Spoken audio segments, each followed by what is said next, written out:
good evening, and welcome to what is this, the third show in Black. My name is Pierce or Peach, whatever you want to call me. I'll be your host for tonight. This is a IME Inc. broadcast. As usual, anything that's stated here are not the thoughts and views of IME because trust, you will hear a lot of wild things tonight all in black. I am excited. I always look forward to Tuesdays now that we've begun this show. And I tell y'all, tonight's topic is, is steaming hot. Um, so we're going to talk about sex, but not in the way that you probably want to talk about it. Tonight's topic is it's not about sex because our relationship simply isn't about sex, right? As much as everybody would like it to be. And we're going to dive in it's, understanding the depth of LGBTQ plus and trans attracted relationships. So, as usual, I'm going to bring the panel on and we're going to have this discussion in black. We got our questions. I know they're excited. I know I'm excited. So, panel, I'm bringing y'all on. Y'all ready to have this discussion? Ready. I am now. Right. Oh my gosh. So, everybody, take a minute. If you're watching, please take a minute and share this live out, share with your friends, um, inbox people. Feel free to come up on the panel if you like. I'm going to drop the link inside the chat. This is a fun topic, right? Y'all think this one is going to be fun? It's not going to be as challenging as our other topics. I think I this Mm. will think be it's gonna fun. be fun. There's no such thing as not being tough. I feel like it's always. I feel like as the weeks go on, it's gonna get more and more challenging, more deep. Oh no, don't say that. I thought this was going to be like a lax, laid back night. We don't know what So. that You never know. is. I think it is. That's why I So, put my crackers and pepperoni and cheese, honey. oh Lord. You know what? Maybe we all need to come on here with a glass of wine and Yes. Hey, just Yes. Sounds relax wonderful. and kick back and have the Next Tuesday. conversation.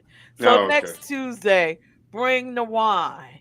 I'm All with I'll right. it. be bringing a refresher. I don't drink. I'm what you Look, saying. Stan already got the wine. No, that's actually soda. Oh, Stan. Uh, Should have just blamed it Uh, on. we don't have that's All okay. right, so are we ready to Cookie. answer these Absolutely. questions? These questions. And as usual, if this is your first time watching in black, You the probably screen that I am in is the hot seat. And I ask the questions and I put each panelist in the hot seat and they answer. Nothing is scripted. And it's just you're gonna hear what you hear and get what you get.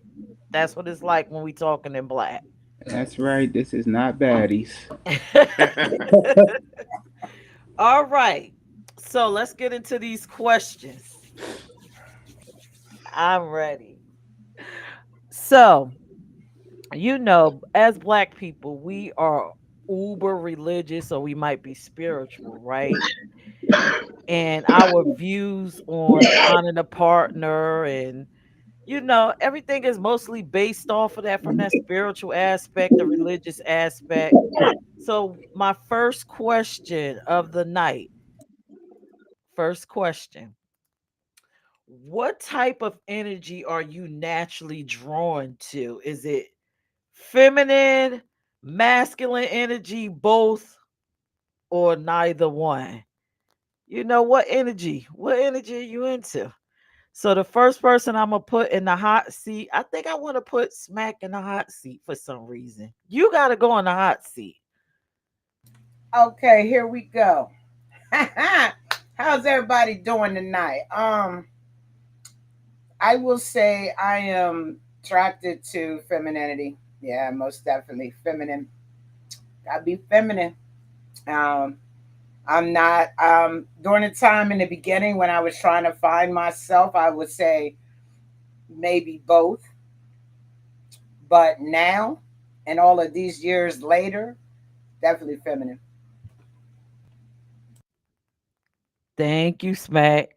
Next up in the hot seat, I'm gonna put Tim in the hot seat. Let's see what I get from Tim. Well, honestly, I'm attracted to both. Both of them, both of them have their unique appeals, See what I get from Tim. Ooh, and I don't have set things that I look for in a person. I look for certain qualities in a person that go along with the physical, and the more of those qualities that you possess, the more attracted I'm going to be to you. And I'm attracted to masculine energies for different reasons, and I'm attracted to feminine energies for different reasons. And I would say feminine energy draws me the most because a majority of my relationships have always been feminine energy. okay. Thank you, Tim. Next up is Andre and Zay.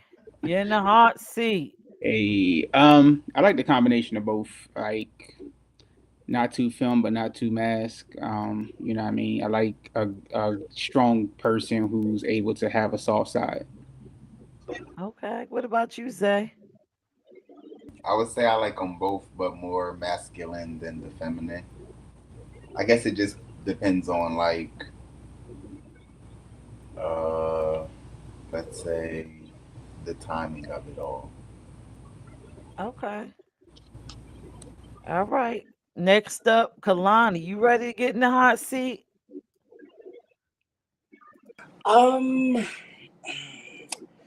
I'm more attracted to masculine energy. I'm drawn to masculine energy all day, every day, tomorrow, next week, next year. Gonna be masculine. Okay, go girl. Next up, Stan. Uh, Femininity with a tad bit of masculinity. Okay. Duality. I like that. Mm-hmm. Duality. All right. So, of course, I have to answer the question. And I think I kind of agree with the majority of the people on here. I like um, both feminine and masculine energy. And as we get into the questions, um, I'll be able to explain more, and everybody in the panelists will be able to explain more. All right. So, the next question, of course, y'all knew I was going to ask this, right? We all explain what kind of energy we like, but what body do you want to see it in? Do you want to see it in a female, a male, a trans person, non binary, or are you open to all identities? Remember, it's energy. That masculine energy can present in anybody. So I'm going to put Stan up in the hot seat first. Okay. Um, Trans energy. And I really think that covers it all. Uh, the trans energy, um, and that's the vibe I get. You know, so Okay. Thank you, Stan. I'm going to put Tim in the hot seat. What was the question again? Where do you want to see this energy? You said you like both. Do you want it in a female body, a male body, a transgender body, a non-binary, or are you just open to all identities? I'm attracted to all of the above. It's more so about the person. You know what I'm saying? I'm attracted to different things. I could be attracted to the bouncer at the door and turn around and be attracted to the feminine little guy that's voguing in the middle of the dance floor. I could be attracted to a trans woman or a trans man. Okay. I've been in situationships and sexual I've had sexual encounters and been in situationships with all of the above. If you're a beautiful person, I'm gonna be attracted to you. If I mean, it's just about how you make me feel when I'm in your presence. That's it. Okay, thank you, Stan. All right, I'm next Tim. up. Next up I'm is Tim. oops, Tim. I'm sorry. Yeah, Yeah, I think I probably let's put you already smack. got you already got your glass of wine. Maybe, maybe I had too much chocolate. Let me put smack in the hot seat. See what she say. I guess them daggone Reese cups you saw It's surprised the you Reese with. cups. Six I'm of the Reese sorry. cups. Six. I know how to take care of my baby. I'm attracted to women who like women but feminine. Okay, so Um, you want it in what body? A man's body, a no, female body, a trans no. body? I want it in Uh, a female body. okay, Yes, that's what I okay. want. And I don't, man, you got me thinking on this question now because hmm, You want me to come I would, back to you? well, no, I've only been in relationships with women in a female body, but I have been attracted to uh, a drag queen before, and we spent some time, but it never matriculated to anything. You know, it was just hanging out like good friends. But I was attracted to them. That's when I was younger. So you really got me thinking about that. But all my relationships have been with women. Okay, thank you, Smack. I'm going to put Andre and Zay up there in the hot seat. I mean, I shouldn't even have to answer this question. I mean, he's right here. I just, I personally feel like, this is just a redundant question for me because I mean, I mean, bam. Um, Definitely but, positive. um, yeah, I definitely don't want a masculine energy in a female body. That would scare the hell out of me. Let me start that. Um, I mean, y'all see us over here laughing. It's because Kalani is whipping his hair, and I want her to understand that we see it froze. Okay, all 14 inches of it, Bill. No, but but yeah, 24 it's inches. for me. I need to see that masculine energy in a masculine body. So I need to see it in a man. I want to see masculine energy in a male. If it comes to a female, I want to see the feminine energy, but I want her to have a little roughness to her at the same time.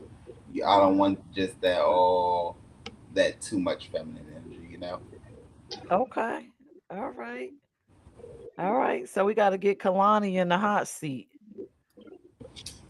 Where you putting all that masculine energy? Is it in what body is it presenting in? I just want to clear something up. This is 24 inches. Anyway, I want it in a the masculine energy in a male body.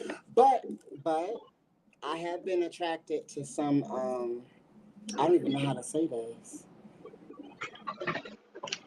Women who consider themselves, I guess, studs, or is that what they say?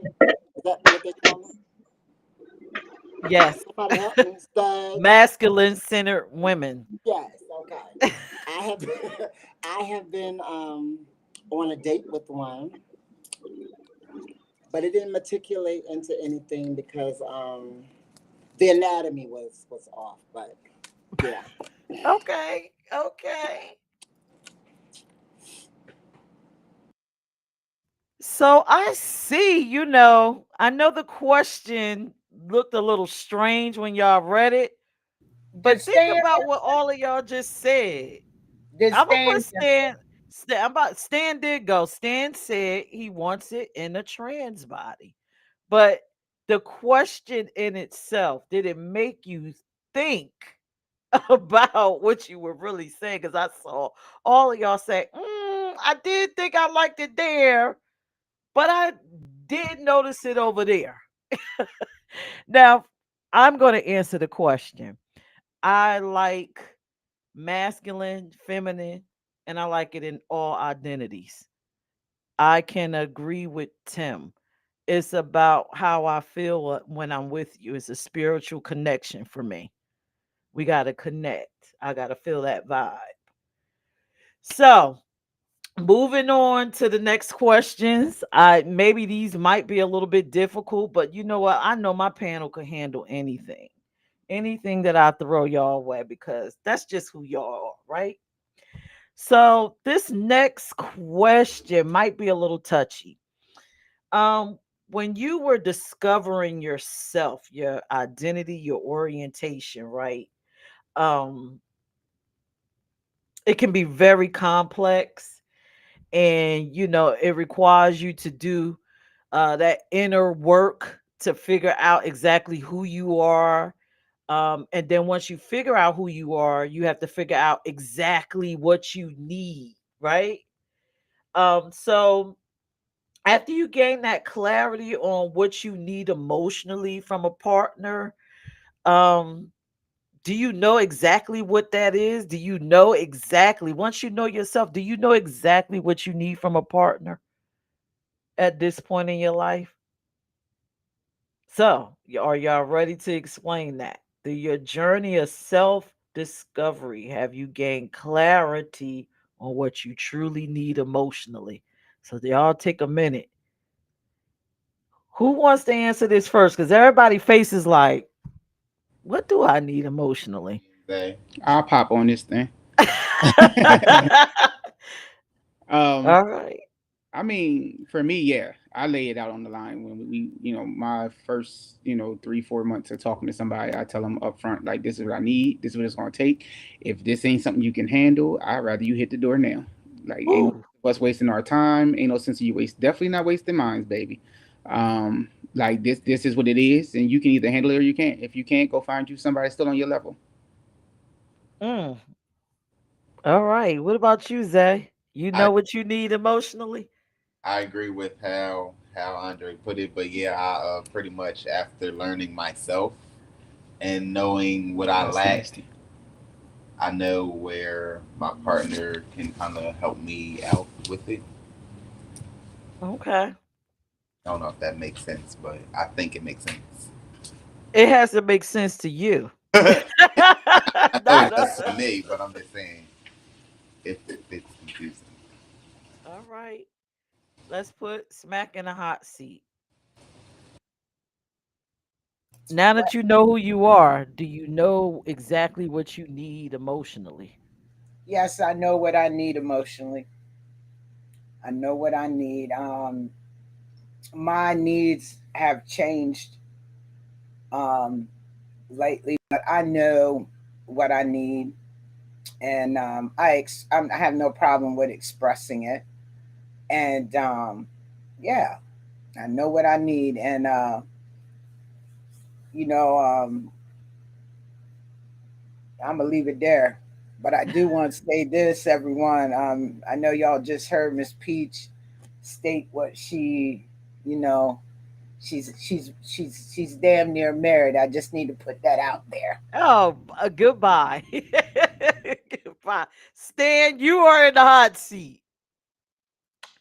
The best way for me to answer that is I I was in a long term relationship and I've been out of it like going over a year now. And what I realize is that I can't depend on anyone to fulfill certain things emotionally for me. And I think I set up things I wanted people to be and fulfill, um, which I really didn't need because the whole thing is my own self love and not depend on somebody feeling certain things to make me whole. And I realized that I was setting up things for to um, wanting somebody to fulfill something that I really didn't need them to do. and I don't know if you really understand where I'm coming from, but I wanted certain things from them that I set up for them to do that I didn't need them to do. So when they didn't fulfill it, then I set myself up for disappointment. So in other words, I don't need anybody to fulfill anything for me because it all is on me. And I can't depend on anybody to fulfill those things. You know,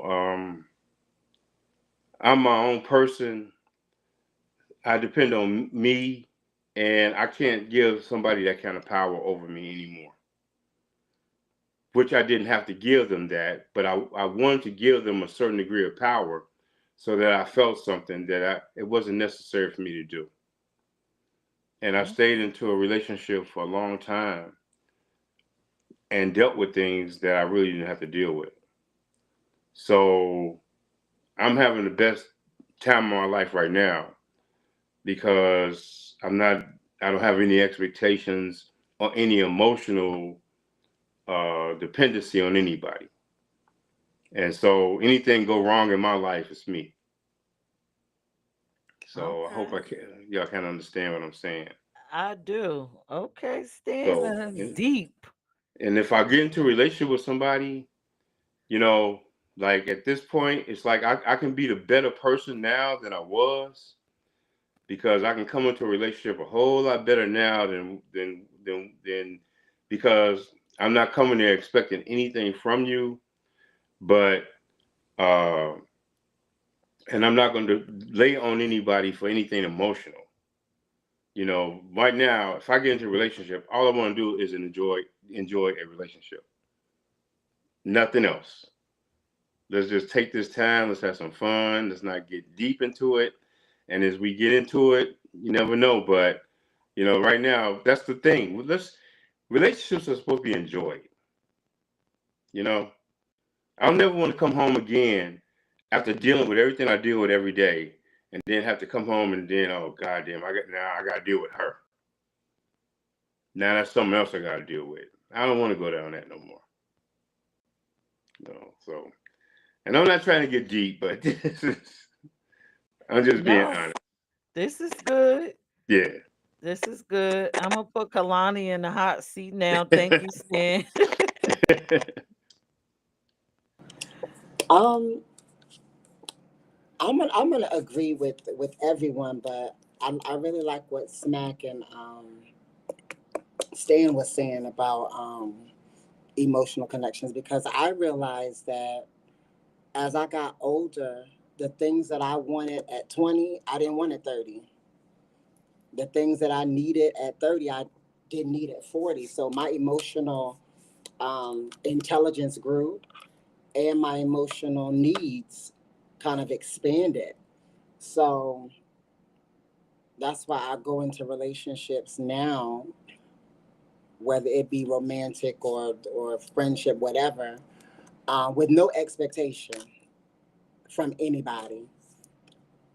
Um, so yeah, that's where I stand with it. I don't think we really know what we need emotionally until it's presented. Okay. Thank you, Kalani. I'm gonna put Tim in the hot seat. Do I know what I want emotionally in a relationship, emotionally from a partner? At this point in my life, yes, I do. But getting here was a process. Before therapy, the things that I was looking for in relationships was a lot different than what I realized I actually need. Before therapy, I was looking for somebody to fill a void, uh, to fill in a hole. And I kept getting disappointed when I couldn't find that. When in all actuality, I should have been looking for a person. I wasn't looking for a person that fit a mold. I was looking for a person that fit the things that had always been missing in my life. My relationships with my family, mostly. So, after therapy, I realized a lot of things about, I just reevaluated everything in my life and everything around me. And I realized there are some situations that I set myself up for because I'm a real giving person. I give, give, give, give, give. And after therapy, I started seeing the people in my life that were takers. And takers don't ever have a limit. They'll take as much as you give them. They'll stay there as long as you keep feeding. And I cut a lot of these people off. And once I cut them off, there was nobody around me. Like within a couple of years, I was alone. And in alone time, that's when I figured out what I actually needed in a relationship. And it wasn't as much as I thought it was. So yeah, I definitely know what today I know what it is that I need emotionally in a relationship. I know what I can provide. I know what I'm looking for. I'm not looking for anything specific, but wherever I'm going to be embodied in is going to be something that pours into me as I pour into it. I'm not being in no more situations where I'm continually pouring into someone, but I'm just there alone. I'm everybody's rock, even my own. That's a lonely place to be. Why be in a relationship alone?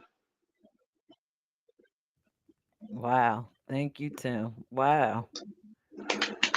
So y'all basically answered the next question. Some of you, most of you, which would have been described in depth exactly what it is that you need from your partner. So I'm just gonna go ahead and give my opinion on it. I know that I know who I am, and I personally need someone that's going to build with me.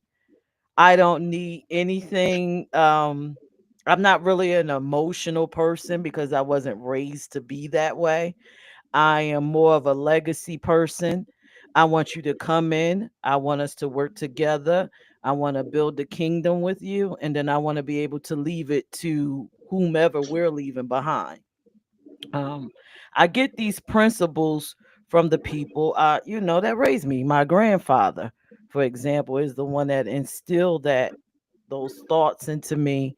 Relationships are like many companies and things of that nature. So, my next question to you guys, with everything y'all just said, what you need emotionally, or if you didn't say it and you thought it in your head, do it stem from any emotional unmet needs or expectations from your past, or maybe like me, from upbringing, someone instilled those thoughts into you? I'm going to put Smack on the hot seat. Let's put you back on. Well, well, well. Good evening, everyone. Woo. So, yeah, I had some unmet needs that stem from my childhood. Like when my parents decided to go their ways, they separated. That did something to me. Not saying that my mom didn't tell me she loved me, but my dad, I was a daddy's girl. You feel me? And when you a daddy's girl and you outside cutting the grass with dad, you watching dad kill the big black snake that was in the backyard. I got you, baby. You know you're your superhero. And then when your parents separate, I missed that time. So that was one need that I need, is the need I needed that emotional part of always. I always wanted to feel loved because my dad poured that on me daily as his only girl, and I'm the only girl. So um, as I started to get into relationships, right, with women, I wanted to hear that you love me because tomorrow is not guaranteed, and not all women are like that. You feel me? You're not gonna always get that. To be with someone, I learned in my current relationship that about love languages.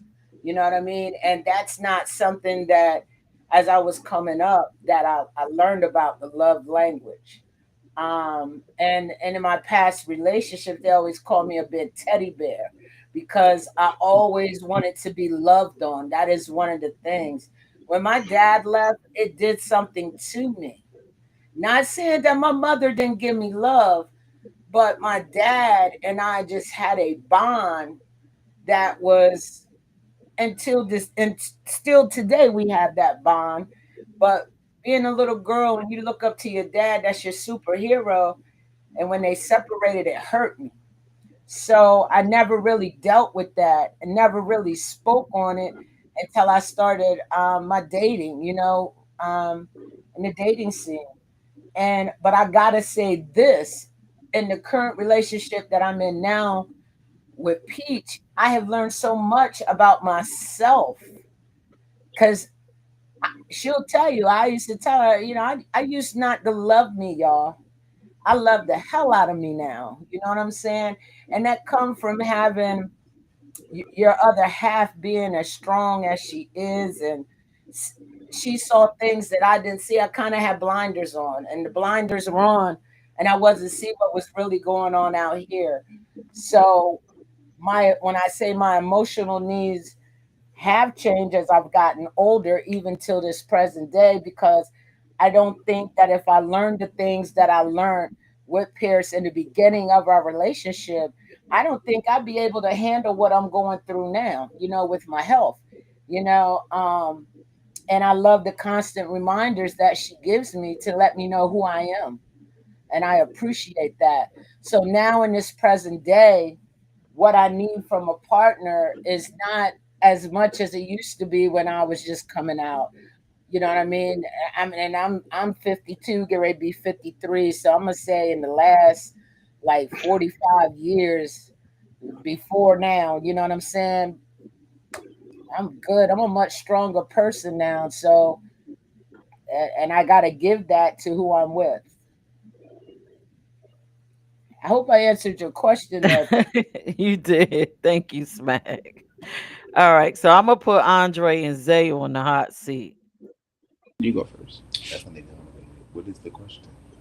You said, what is the question? All right, so you mentioned what you needed. Right. Does any of that stem from any unmet needs, past relationships, anything that could have triggered you to want those things from another party? Yeah. Sometimes I feel like that the things that I look for in my partner does stem from past things that I never got or something that I haven't really fully understood. Like when it comes to, let's say, genuinely loving someone and just loving somebody. I don't know. Yeah.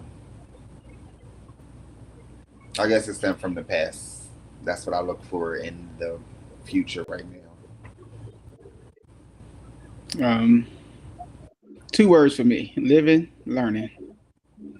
Um, I lived through some things, and I learned from each thing I lived through, and so I've been able to shape myself to know now what I will tolerate and what I won't tolerate, and them boundaries be boundarying. So, you know, it's just live and learn. Okay. I think I'm gonna put Stan in the hot seat. Okay. Um, Emotionally, um, I was raised by a single mom, and she raised three boys, and there was no father. And the best way I can say is that I've seen her not depend on any man to pay our rent, do anything for us. She did it all, and the respect that I got from her. So to say that I learned from her that the only person you can depend on is you. And she depended on herself. She didn't have boyfriends coming around. She never had. She did date, but she did it respectfully around us. But she never had a man paying anything or fulfilling her emotionally. So to say that is, my brothers and I got two brothers, and for us, we never had to depend on anybody emotionally because we didn't see it. You know what I'm saying? We didn't see her begging some man for rent. We didn't see her getting a man paying for nothing. She did everything herself. So we saw the strength she had. So when I get into a relationship now, I'm not going into a relationship expecting anything. And sometimes I sat back and compromised my own values to be in a relationship, that I compromised and lowered some of the things about myself in order to fulfill that relationship, and to make somebody feel needed. You know, it was a game being played with that. So emotionally, I wouldn't depend on anybody for any of that. So I'm not going to depend on it. I was raised by a strong mom, and she was always honest. Like, she was a person that we didn't have to hide anything. We could talk about anything with her, you know, and it never afraid to go to her with questions. And I just saw the strength she had, and she never raised us around needy things. Like, you know, you don't have to depend on anybody. Anything you do, you know, I stole something one time, and I remember when I stole it, and it was like $3 worth of stuff I took from a store. And my mother told me how stupid that was. She said, "You stole something that you could buy." You know, I lost $100 today having to take work, you know, taking off work to deal with something stupid that you could have just bought. You know, and it just showed, you know, but yet, you know, I was around friends because I want to try to fit in with certain things. And the thing is, like I said, I don't, like I said, I get into a relationship with somebody. At this point, I could be the best person in the world because I'm not going to lean on you for anything. If I want anything from you, it's just loyalty and truth. Other than that, I don't want nothing else. You give me loyalty, you got truth, you got the greatest guy in the world. Thank you, Stan. Okay. All right. Tim, you ready?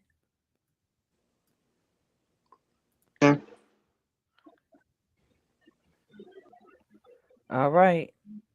You need the Hello? question again? Yeah, could you repeat the question? I've been listening to the stories, so could you repeat the So yeah. you stated the things that you needed, and you basically answered it already. But if you just want to recap, does any of your emotional needs come from any unmet challenges from your youth experiences, or something that you was raised to do, like in my example? It's both. It's the lack of both of my parents. Like, for majority of my life, my grandmother did everything that my parents were supposed to do. So, and then I was the only male in the household, and I was put into a role of responsibility at an extremely young age because of the fact that I was the only male. So it kind of set me up for how I was in relationships because I was raised because I was the only male that I was supposed to protect and provide for everybody because I was the only man. So, I mean, and there's nothing wrong with that. Like, that's something that I hold true to my heart. That's something that I live by. But it made me a giver. You know what I'm saying? It made me a consoler. It made me, and those things are good with family and children, but people in relationships will use you when they find out you're that type of person. Right. So I went through a lot of bruises and heartaches just because I was a good guy, Right. you know, and it just it's a process that as I matured, I learned the red flags that I never had any elders teach me. Did I answer Thank the question? Yes, you did. You answered it well. You answered it well. Right. I'm gonna put Kalani in the hot seat. Um, Not unmet needs, but needs that were neglected. Personally. Um, so every version of myself that I have evolved into demands a certain type of emotional need. So if a person cannot meet that or exceed it, then we just cannot engage. So that's my answer. Okay. Thank you, Kalani. You're welcome. So y'all gave me a lot of information, right? And I've been writing some stuff down because y'all gave me a lot of information and viewpoints. And we're going to do things a little bit different after this question because y'all touched on some things that I felt like needed to be clarified on for people that misunderstand our identities and our orientations. But Right. I'm going to ask this next question, and then I have a question that I didn't present to y'all, but it's going to be individual questions. So, so this last question before I do the individual one to help people understand who we are. Um, do you feel like your partner's gender or identity plays a role in how well they understand or meet your emotional needs? So, remember, we talked about the energy, what you like, what body you wanted it in. Does that equip them to meet your emotional needs? Do you feel like they understand you better, that identity or orientation that you chose? So I'm going to put, because everybody is like, never thought about it that way. Did I pick them because of this? I'm going to put Tim because I feel like Tim is really in touch and will be able to answer this quickly for everybody. Okay. Now ask the question again. Okay.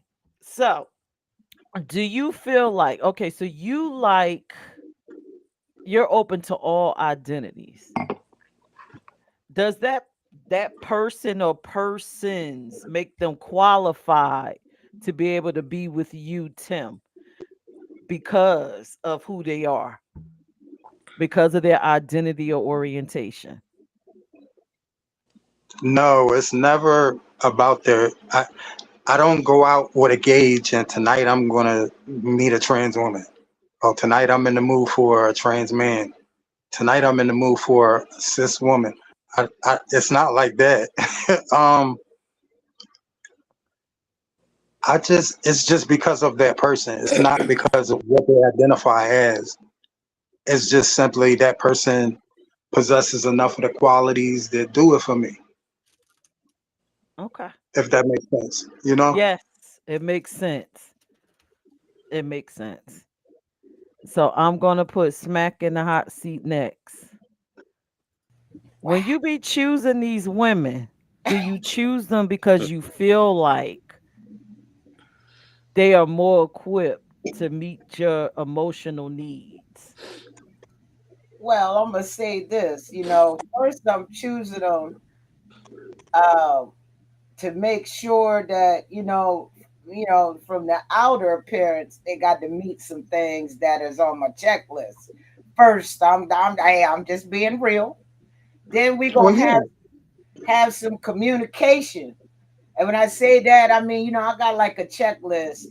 One of my things, I don't want to put my business out there, but it's about what you bring to the coffee table. You know what I'm saying?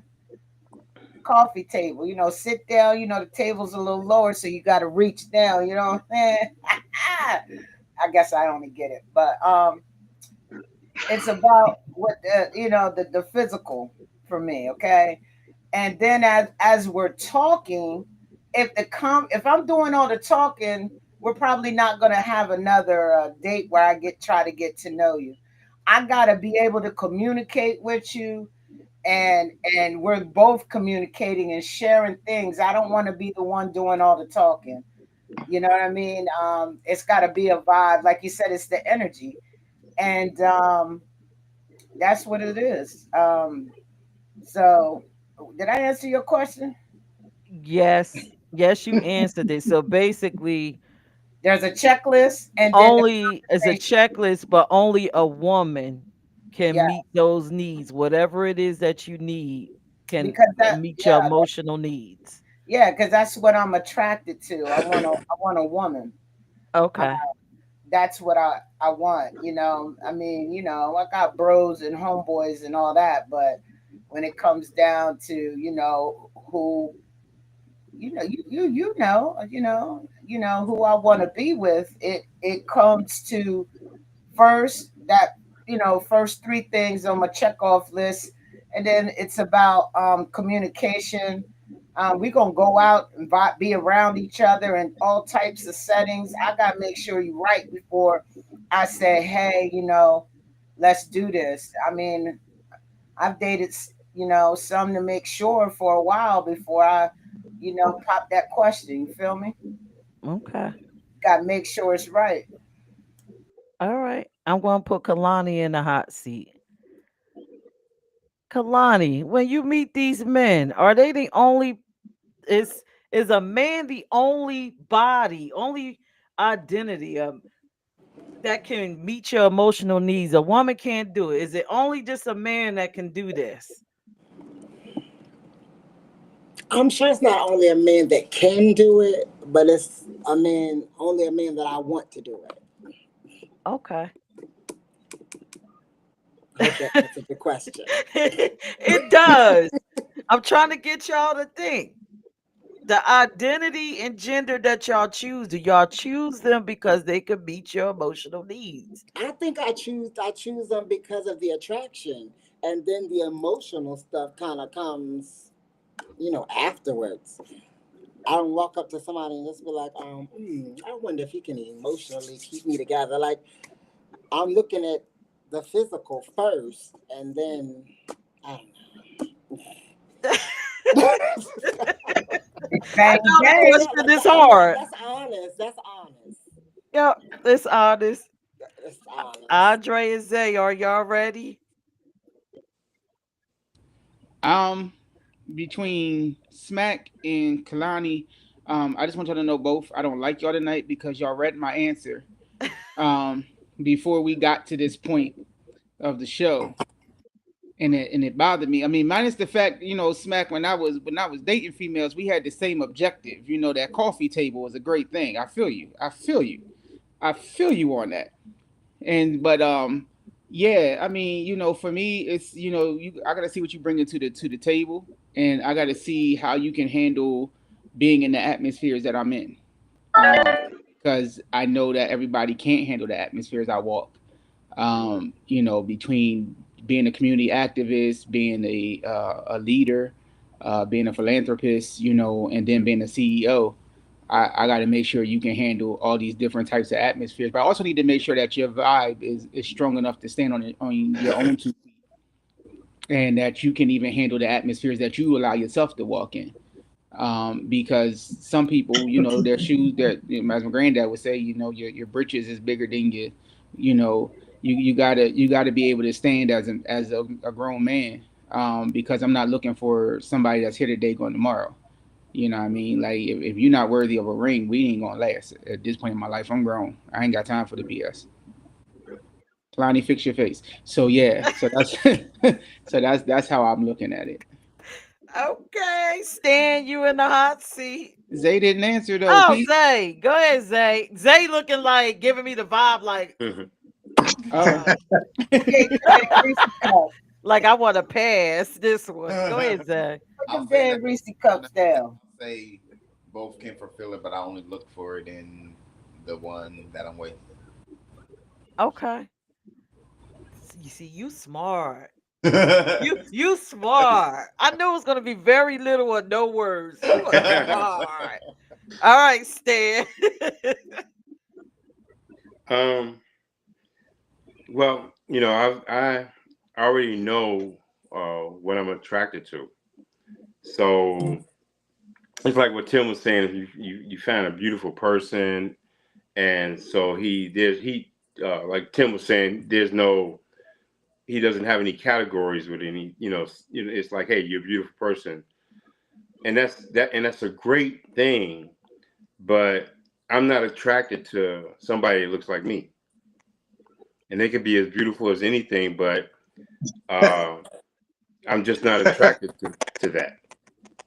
And through all my years of living, I didn't dated and been with every kind of person and experimented. With all that said, I know what I'm attracted to now. So for me to be or say, hey, this is a beautiful person, I like them, and they look like me, it would never work. So um, trans women is what I'm attracted to, and trans women that are attracted to me, that makes it work. So I don't know, but that's that. So I don't, I know what I'm attracted to and what I know will work for me. You know. Okay. Thank you. Wow. All right. So that was a pat question. And I was told by a couple people on a panel last week that my questions are difficult, even though I think they seem so simple. Hi, Melissa. Thank you for joining us. We have Melissa. Let me read her comment before I ask my next question. My off the cuff questions. Melissa says, everyone is doing phenomenal. I love the rawness and the fact that this is therapeutic. As a person, you can gain so much perspective. These conversations really allow you to evolve as a person mentally and spiritually. We are meant to connect on a real level in order to function in society. Empathy and knowledge are key. These stories are beautiful, and I respect all of you for being true to yourself. Thank you, Melissa. All right. Thank you. Thank you. So, as we were talking and we were just going through the emotional space about who we are and what we like, you know, the heterosexual community don't understand us. And sometimes when you all speak, I kind of shift into the heterosexual brain, and a lot of questions start to arise. If I was heterosexual, would I think this, or I would probably think this. So I have a question for Smack, right? I'm going to put you on the hot seat. I got a question. You mentioned how your mother and father separated, and that was a major pivotal point in your life, right? And your dad was your hero and you admired him. If I was a heterosexual person, I would hear that and I would translate that over as to that is why you are a lesbian. What? Is that the reason? Because you identified with your father? Did you become a lesbian because you wanted to step into a man's role? Could you answer that? Yeah, I Because can I could answer see it. a heterosexual person thinking that way. Okay. I can answer that. You know, when my parents separated, I was in school, so I was in my lower grades, and I've always been attracted to women. I was attracted to my second grade teacher. Before I even went to pre-K, we played house. I was the dad. I was attracted to my little friends. I can't remember a time when I was truly attracted to boys. I'm just being real. My attraction has always been girls, then, women. I had a crush on my teacher. Like, that's what motivated me to get up early, always want new clothes, new shoes to look good for my teacher. I was attracted to my teacher. So No, what happened in my childhood when my parents separated has nothing to do with my sexuality. No, mm-mm. I've always felt this way. I might couldn't come out as when I was that young, but I've always been. And you can ask my dad, my mom, everybody. I've always been a tomboy, wanted to do boy things. I didn't learn how to cook until I took home ec in junior high. I didn't never want to be in the kitchen with my mom and grandmom. I wanted to be out with the boys. That was, you know, me. I guess my parents may have thought I outgrow it. I would outgrow it. I hated wearing dresses. So yeah, nah, that has nothing to do with it at all. So you know, I just want to put that out there, and I think that is like some miscommunication between from the people who don't know our lifestyle, our community. Let me put it like that, or lifestyle, that they put these what do you call them? And these what's the word? I can't even think of it. They put these their own narrative on stuff that's not true. Okay. And I used to go, and I may be going off a little bit, and I do apologize, Peach, but I used to go, a lot of heterosexual people on social media would post a lot of things that, as me reading it, it would offend me. And I used to go and correct everybody all the time. But I was like, forget it. Let me just delete them and I ain't got to see it.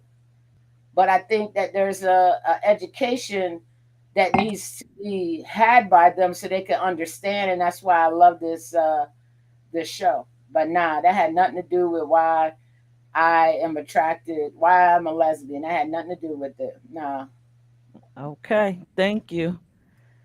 And see, I just wanted to clarify some things before we get into the sexual half of it, because again, when you put yourself in hetero mode, if you can put yourself there, they have these thoughts, a lot of misconceptions, and this is what In Black is about. We are dispelling myths all the time, every Tuesday. So my next question is for Stan. I'm going to put you in the hot seat.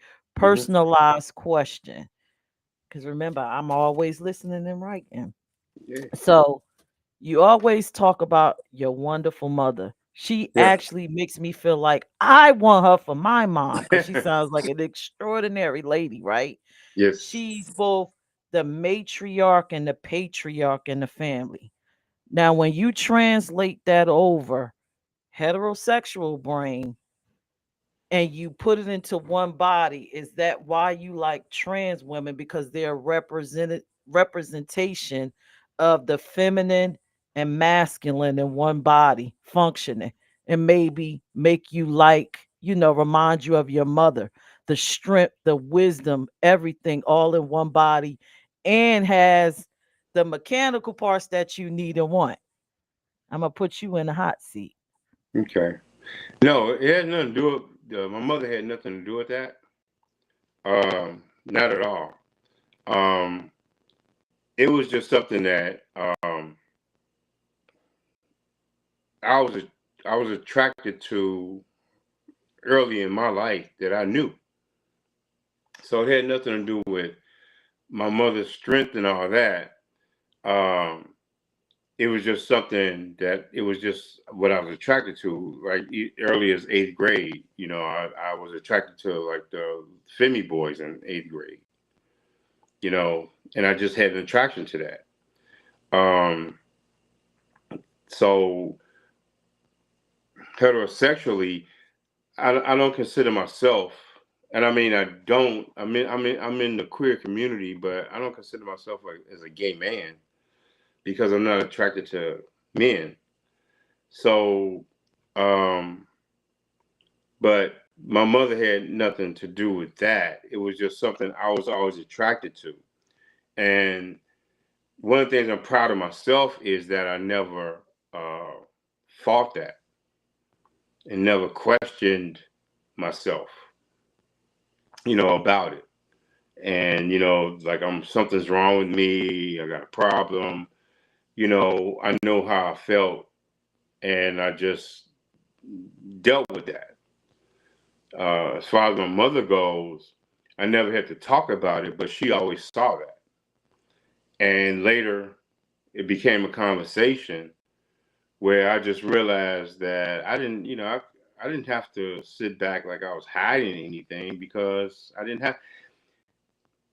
When I started even hanging with the Femi boys, I always felt comfortable bringing them around my mother because she wasn't judging any of it.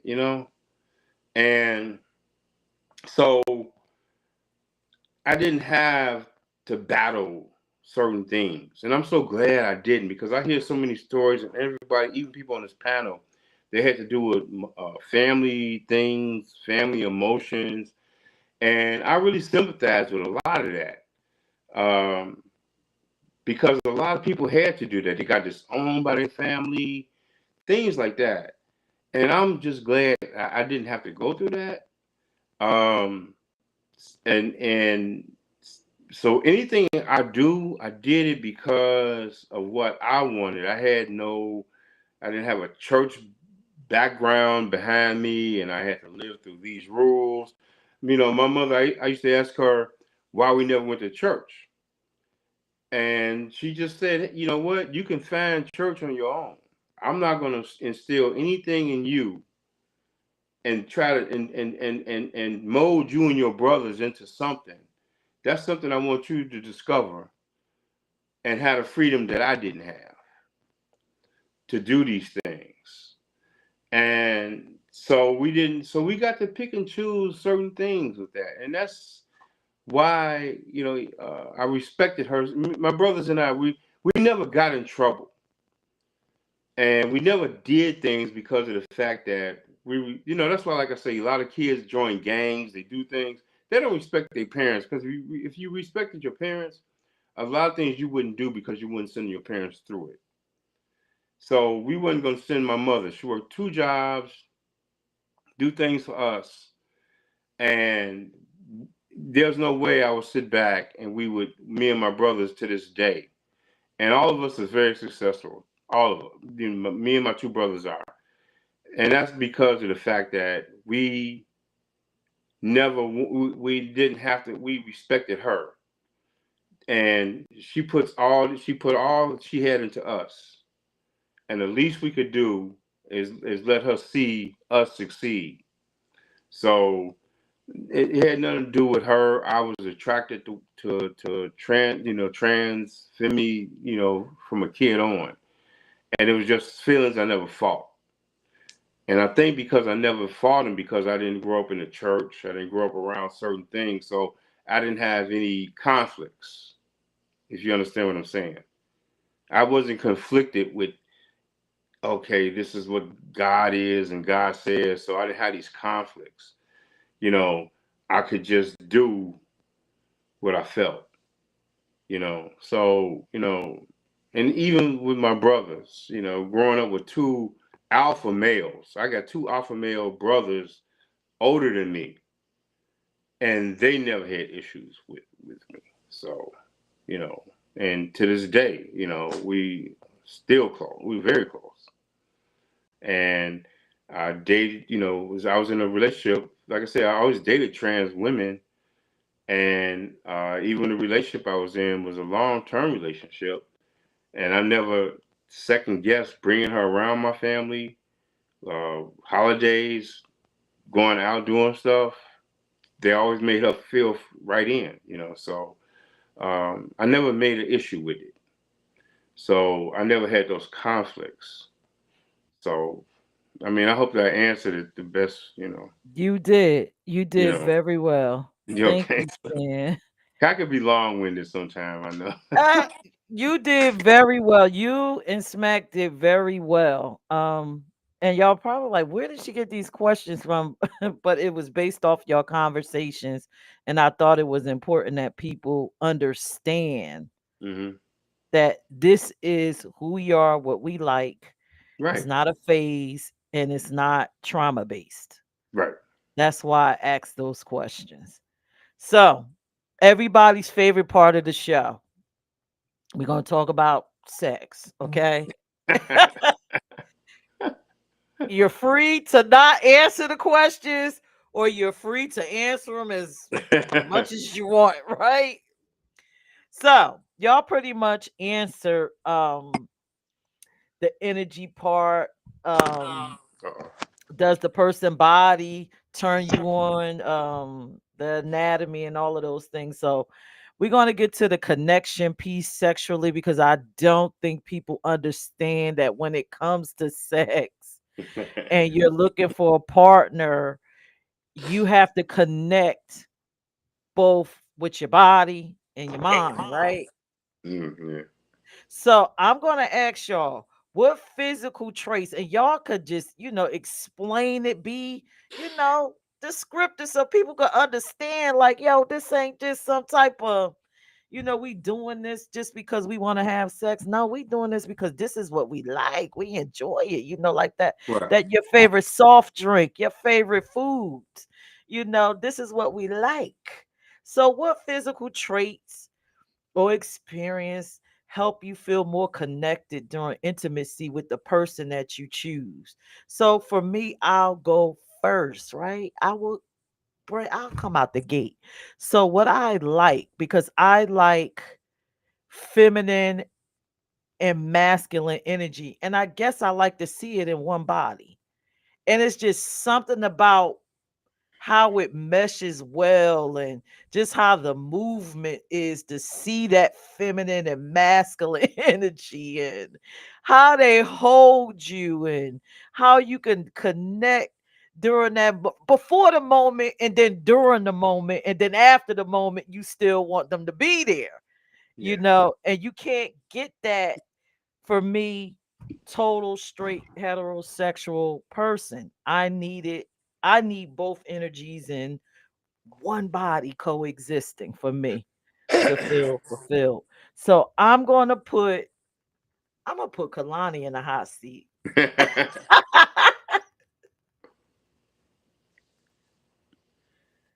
Oh God. Can I have the question again? Because I'm all wrapped up in what you were saying. So, what physical traits and experiences with that man that you meet help Mm, you feel more connected during intimacy? Let's help people understand why we want these people. mm. Um, um, I don't know. It's the masculine energy on like a man's body, like just a man, like a stocky type of man. Mm, oh God. Without getting too graphic, yeah, I'm no, just on a man's body. A man's body, him being masculine, the chest, every part of a man's body that you could think of. Yeah, I'm gonna leave it like that. Okay, thank you, Kalani. I'm gonna put Andre and Zay in the hot seat. Since y'all a couple, I know y'all got some fire stuff to say. Oh, this gonna be nice. There you go. Well, I probably say like I would say everything, but for me, when I how I say like I like the masculine more than the feminine, it's something about that when it comes to the sexual part of it with a man that can just bring that feminine part of me out or that part that I never really seen to experience, and it's a different feeling, so it makes me want it more from the male.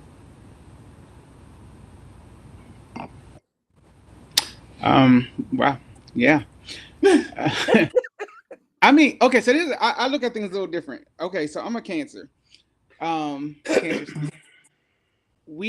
I like to watch your mouth, Kalani. I like to find that part of a person that like makes them like crawl before penetration. You know what I mean? Like, can I make you feel like you've reached ecstasy without penetration?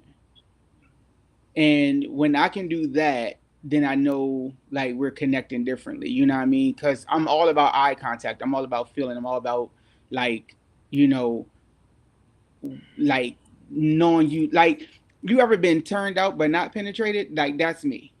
Like let me do that, and then we'll work on everything else. Because if I can do that, then I already know, like, if when it gets to the part of penetration, no matter which way it flows, like, is you're going to be satisfied. Because if you're not satisfied, I didn't do my job. Okay. And you prefer it with doing that with a man? Is it more I'm dating. pleasurable I'm, with a da- man? I'm dating a man. Let's let's not confuse that part.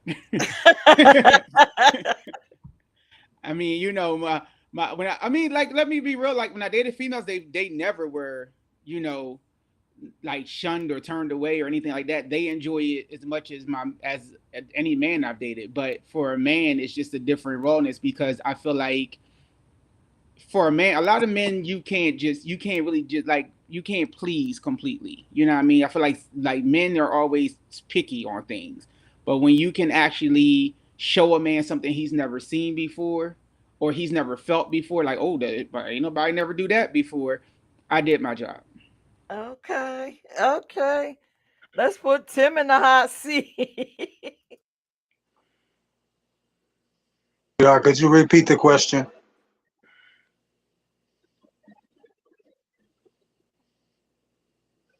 Can you hear me? Ooh, y'all got it going on with these answers, y'all.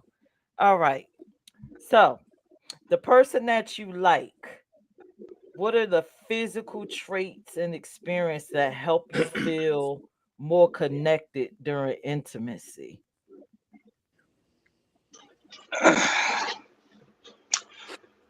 Well, it's different energies with different people. First, can I say this? I dated different genres at different. I dated different genres at different points in my gay evolution. So most of my trans experiences were in my 20s and 30s. So I'm not just turned on by different things, all of these things, all at the same time, every night when I go out. At this point in my life, I'm dealing with exclusively males. So Okay. before I answer the question, I wanted to say that.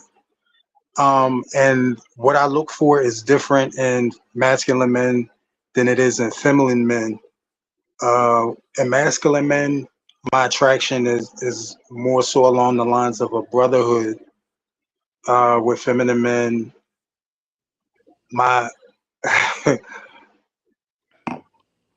my it's more along the lines of uh, the process of courtship to marriage. So the connections are completely different with a feminine man, and sex really isn't that different because a lot of men are more feminine in the bedroom. So, but as far as like the attraction, like most of the feminine men want to curl up under me. Most of the masculine men, we slap box and we wrestle. It's different. It's just one thing that I do like that makes me the most comfortable is if I can go out in the street with you. Doesn't matter if you're masculine. It doesn't matter if you're feminine. If I can go out in the street with you without drawing too much unusual attention, that's what's comfortable for me. That because when I walk out my door every day, I don't draw any unusual attention. Not saying I would shun someone who is more on the outside, but I'm more comfortable with someone that not even necessarily blends. Just somebody that's just not a whole animation as soon as they hit daylight and the whole time we in public. Does that make sense? Yes, it does. It does. All right. We got to get Stan in the hot seat. All right, Stan. You need the Okay. questions? The no thing is, um, I don't put none in categories. I'm attracted to, um, I don't put limitations on anything. You know, um, when it comes to sex, it's everything. You know, I don't sit back and say, and I'll just be totally honest. I'm a top. I'm a bottom. I don't have. We don't have. I don't. We don't. I don't go through any of that. It's hey, let's whatever floats the boat. Let's just it's sex, and so I don't put limitations, and they don't put limitations, and I've been surprised. Like I said, sometimes when with trans women, it's what I'm attracted, what turns me on. I just happen to date women that have a penis, and that is so. There's no limitations on that, and I'm a bottom, I'm on top, and all that. We just it's enjoyed, and I don't expect people to understand that, but I don't want people to judge that either, because you got some people sit back and they throw their opinions on it, but I don't need people to try to understand me. You know what I'm saying? Because I'm not going to try to force myself to make you understand who I am and what I like. I like what I like. So I'll just say when it comes to sex, I don't put limitations or anything on it. It's what it is. I know that's right. Okay, so We like what we like. yeah, Oh, okay. We like and what I we respect like. that. Whatever you like, I respect that. I know that's right. You So I'm sure if a homophobe come across this video, know. their mouth is going to drop. But these questions are being asked and answered so you can understand our community. Hopefully, get a full perspective of anyone, whatever gets you off that homophobic rope, and understand that everybody can't be the same and we all like different things and different people and have different experiences, but it's all good. A lot of homophobes are the way they are because they can't express themselves. They're in a box, and you know what I'm saying. And you tied into a box about what's supposed to be. This is the way and I'm not like that. I'm not. Hey, this is whatever's supposed to be is what I want it to be. I'm not living my life through what's supposed to be. You know, and there's a certain freedom with that. And some people live through that. That's what I'm saying. I'm glad I wasn't raised with religious behind me, religion and things, and fighting these demons and fighting who you are, and battling and having to deal with family issues with who you are.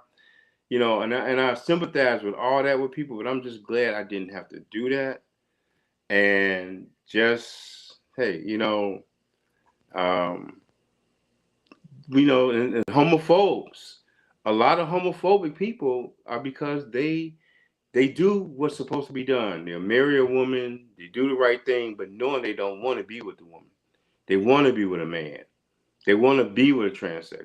You'd be surprised at the people that inbox me all the time with guys asking me, how do you do what you do? How are you so open?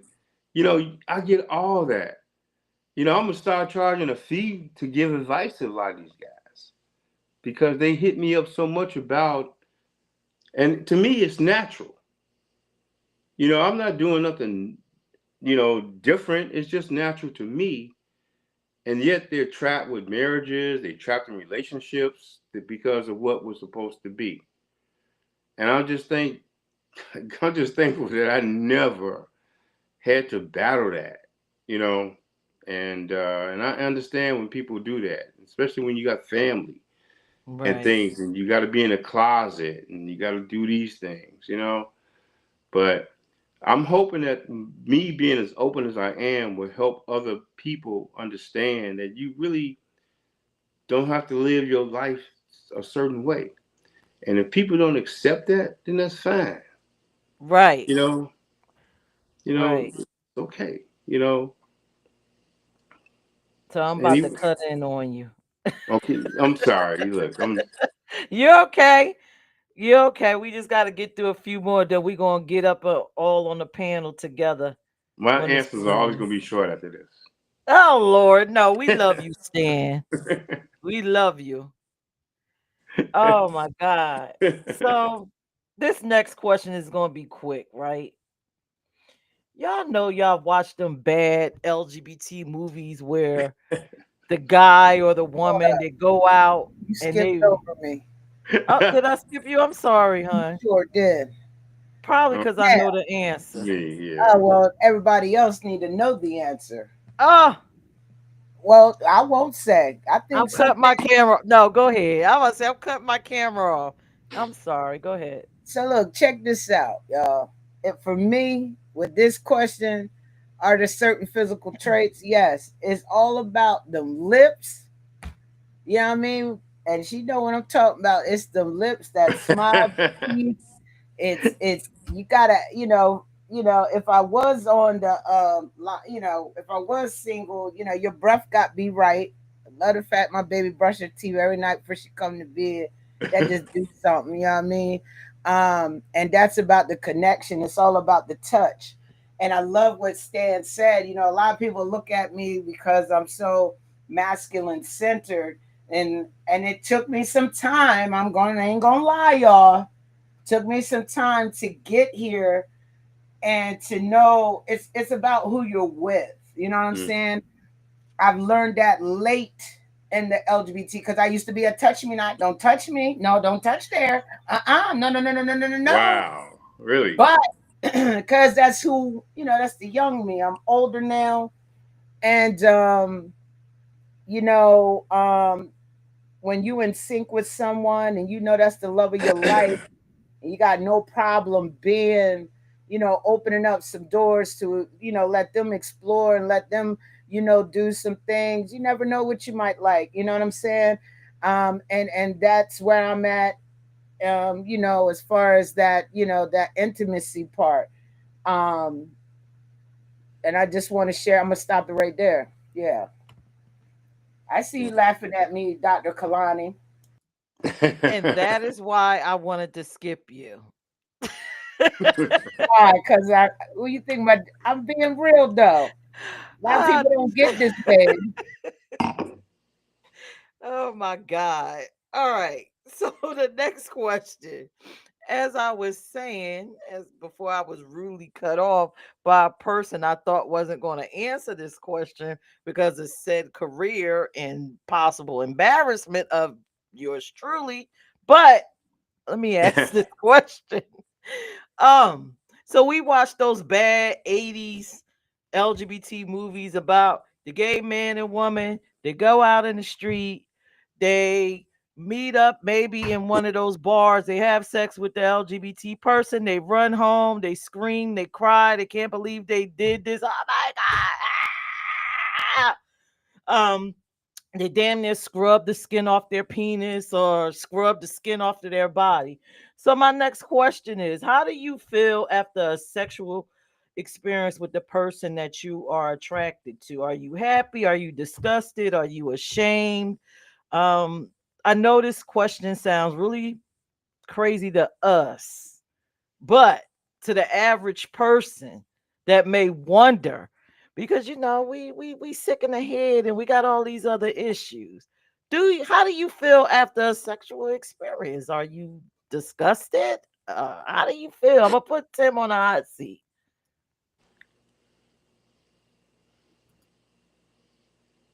I'm having sex. Sometimes I have sex because I'm horny, and sometimes I have sex because I'm lonely. So how I feel after those two experiences is kind of different. If it was good company when I'm lonely, if it was good company and the sex was good, I'm good. I'm cool. Um, if it's somebody that it's like on an emotional set, it depends on whether we connected, if we even made it to a sexual, even if we even made it to sex.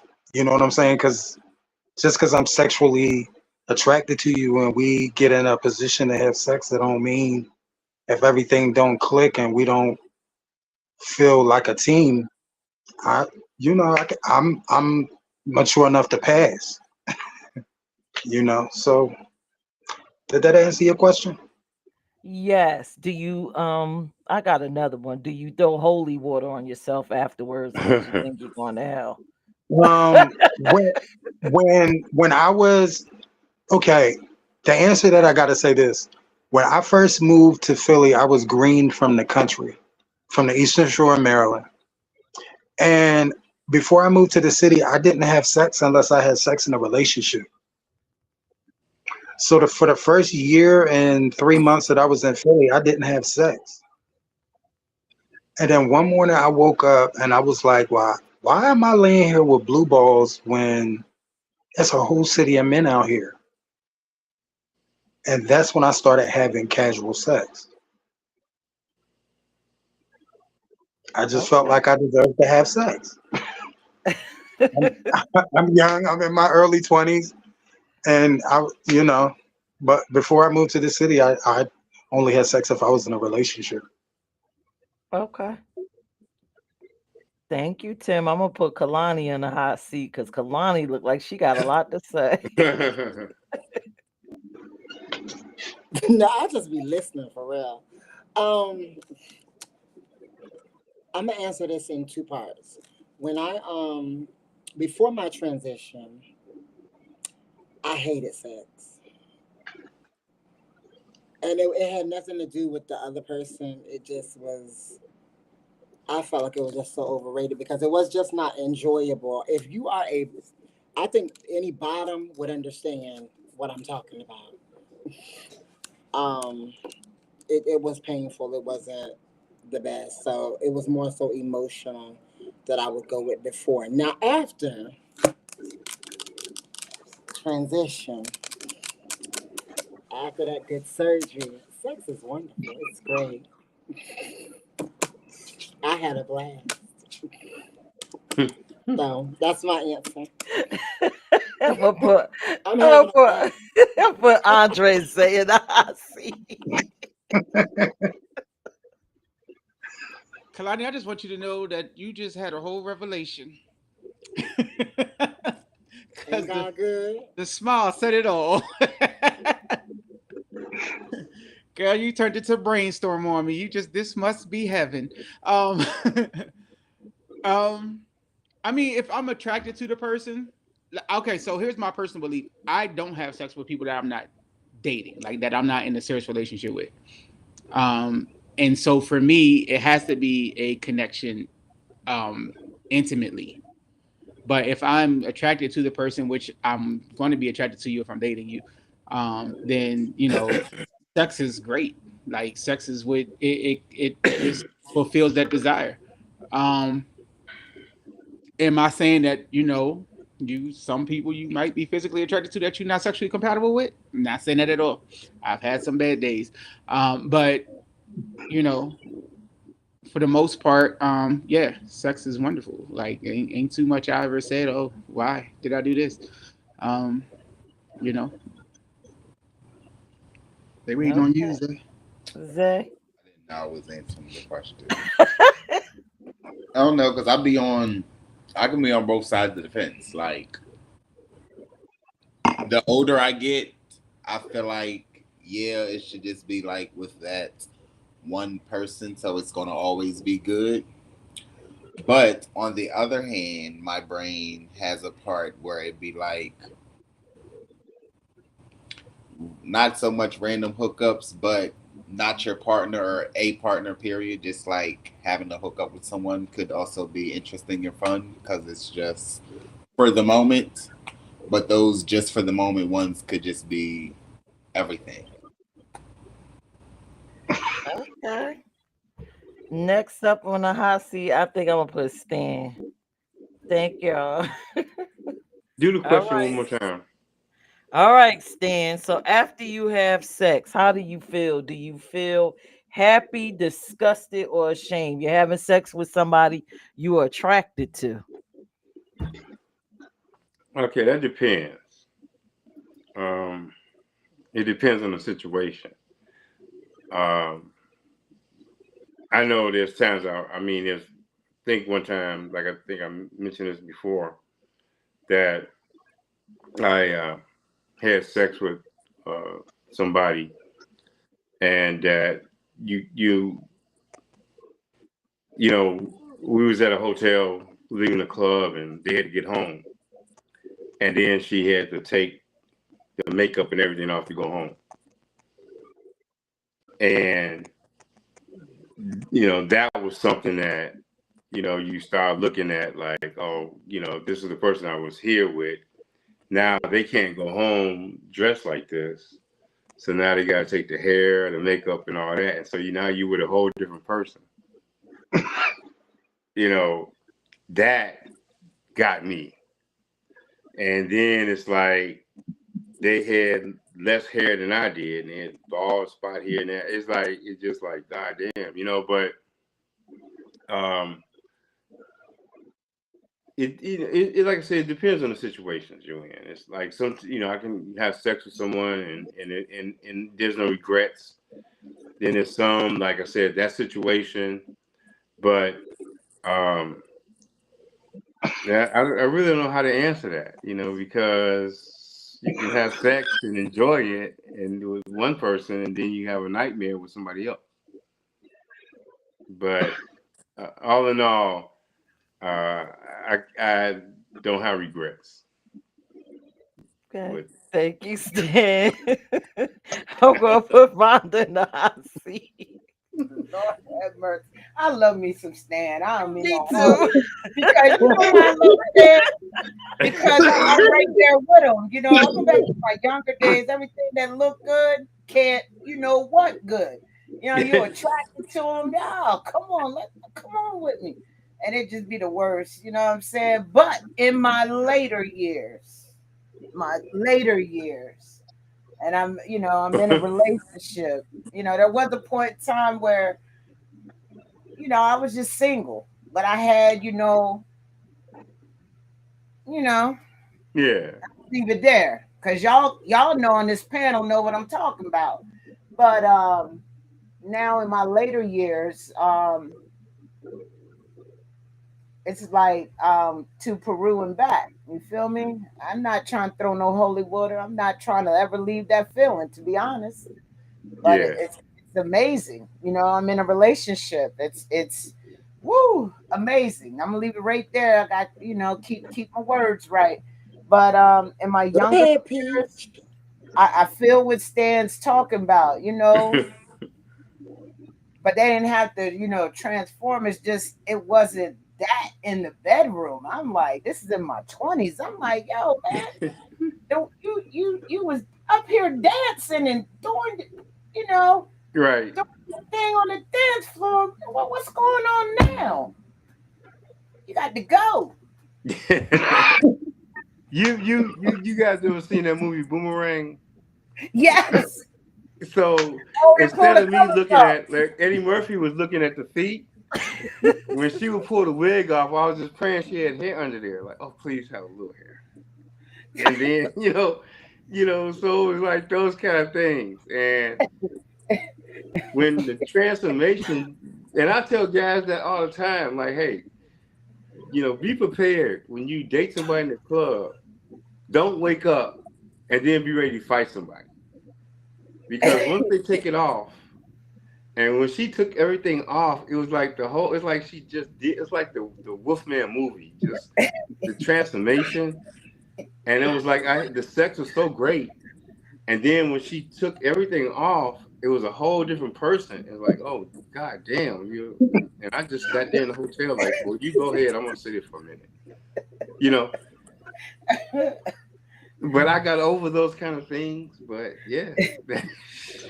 Yeah. When you get older, we learn. You know what I'm saying, Stan? We learn, but man, you got some things in common just listening to your stories. I'm like, yo, I had that situation. Yeah. You know what I'm saying? I appreciate you sharing that.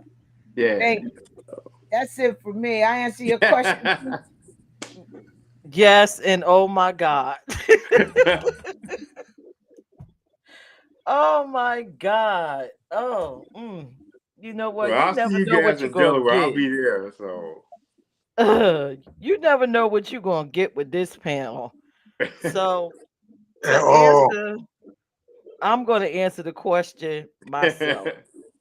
So I told y'all I came out in later years, and this might make y'all laugh. And I never realized that. Thank God for best friends, right? I would have these different boyfriends and stuff like that. And even with my husbands, I never really felt satisfied. And I would be like, well, maybe it's too small. Maybe I need a guy with a bigger one. And then I go get a bigger one and the bigger one, and I never would be satisfied. And then my best friend finally said, well, you're not satisfied because maybe that's not what you want. Maybe that's not the appendage you want. Maybe you need to deal with a woman. And so once I met the partner I have now, I don't feel that dissatisfaction. It's like I got everything. Like, oh wow, this is what happened. This is what I've been missing all these years. So the This is Don what Don really wasn't it. supposed to happen. So I never felt disgusted. I would just walk away from having sex with heterosexual men like that's it. Is that all that's supposed to happen in this situation? Why why do I still feel the need to have sex? Terrible, right? Terrible. Yeah. So the next question. I'm looking at smack like, yeah, yeah, that's it. Yeah. Smack like that, yeah. So Yeah. y'all already answered the other questions. The Smack one like, I was gonna yeah. ask. Oh Lord, Stan, stop egging her on. I'm just looking at her. She go, yeah, that's right. So y'all mostly answered this question about can you be sexually fulfilled by somebody you're not attracted to. I think we can all agree no, we cannot. It's just not gonna work. It's just not it's not happening. gonna happen. Right. It's not gonna happen. So I guess we could move on to the social section and just breeze through these little parts. So I'm just gonna ask y'all all at once. Most of the times, again, people that's not in our community, they think that everything we do involves sex. It's just sex, sex, sex, sex, sex. Are any of you guys into polyamory? Are you engaging in it? And if so, are you doing it because you need to get your rocks off? Is just for a sexual thrill, or you just doing it because you need that relationship structure? Anybody that's into polyamory. What's the I'm definition not of I'm polyamory? not into it, but everybody that I'm meeting is. And it just I don't want to offend nobody, but I'm just speaking from my experiences. It just seems like people don't want to be attached. People don't want to be attached to anything anymore. They don't want any responsibilities and they don't want anybody to answer to. Say That's that. exact. And that's what polyamory all seems to be about. It's situations that could just be friendships, but they're together, but they can still Do what they want, different venture that. outside of the relationship. Well, Some of them yeah, have stipulations. Some of them don't have stipulations. Right. Don't ask, don't tell. right. I don't see the. Anybody? I mean, I'm not speaking against anybody else's likes and dislikes. I'm just speaking from Planet Tim.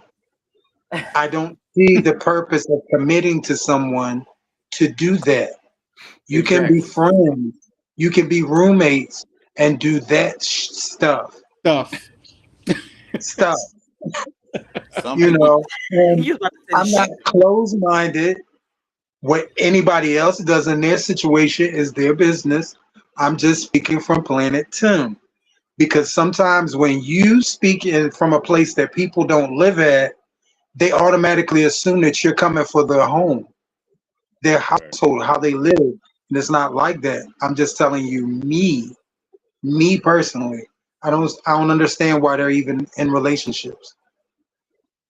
other than Jay want to do what they want to do and have somebody go half on the bills.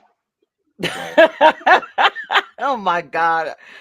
Anybody else got anything to say about polyamory? I'm gonna go ahead and knock on their doors because I ain't never scared. You can be a hoe and be single. Oh If you when God. the day you say we committing, your whole Right. days is over. And if because other than that, there's no use of committing. Okay. So ain't no sense of having a person say this is my permanent, but I got all these hoes on the side, baby. That you first of all, that means now you're bringing too much risk to my household. So I'm gonna go ahead and knock on the door, and I'm gonna kick that bastard wide open. You be a hoe by yourself. Don't be bringing your whoredom to somebody else's life, because that's a problem. Sorry, Tim. I know you was on your planet, but baby, I'm this rocket ship is flowing. Um, the words of Miss Sophia, hell no. Ain't no polyamory going on here. If you can't be with me and only me, then you go be you and be you out the door. Okay. Anybody else into polyamory? I don't understand why people even do that and get into a relationship and then want to do that.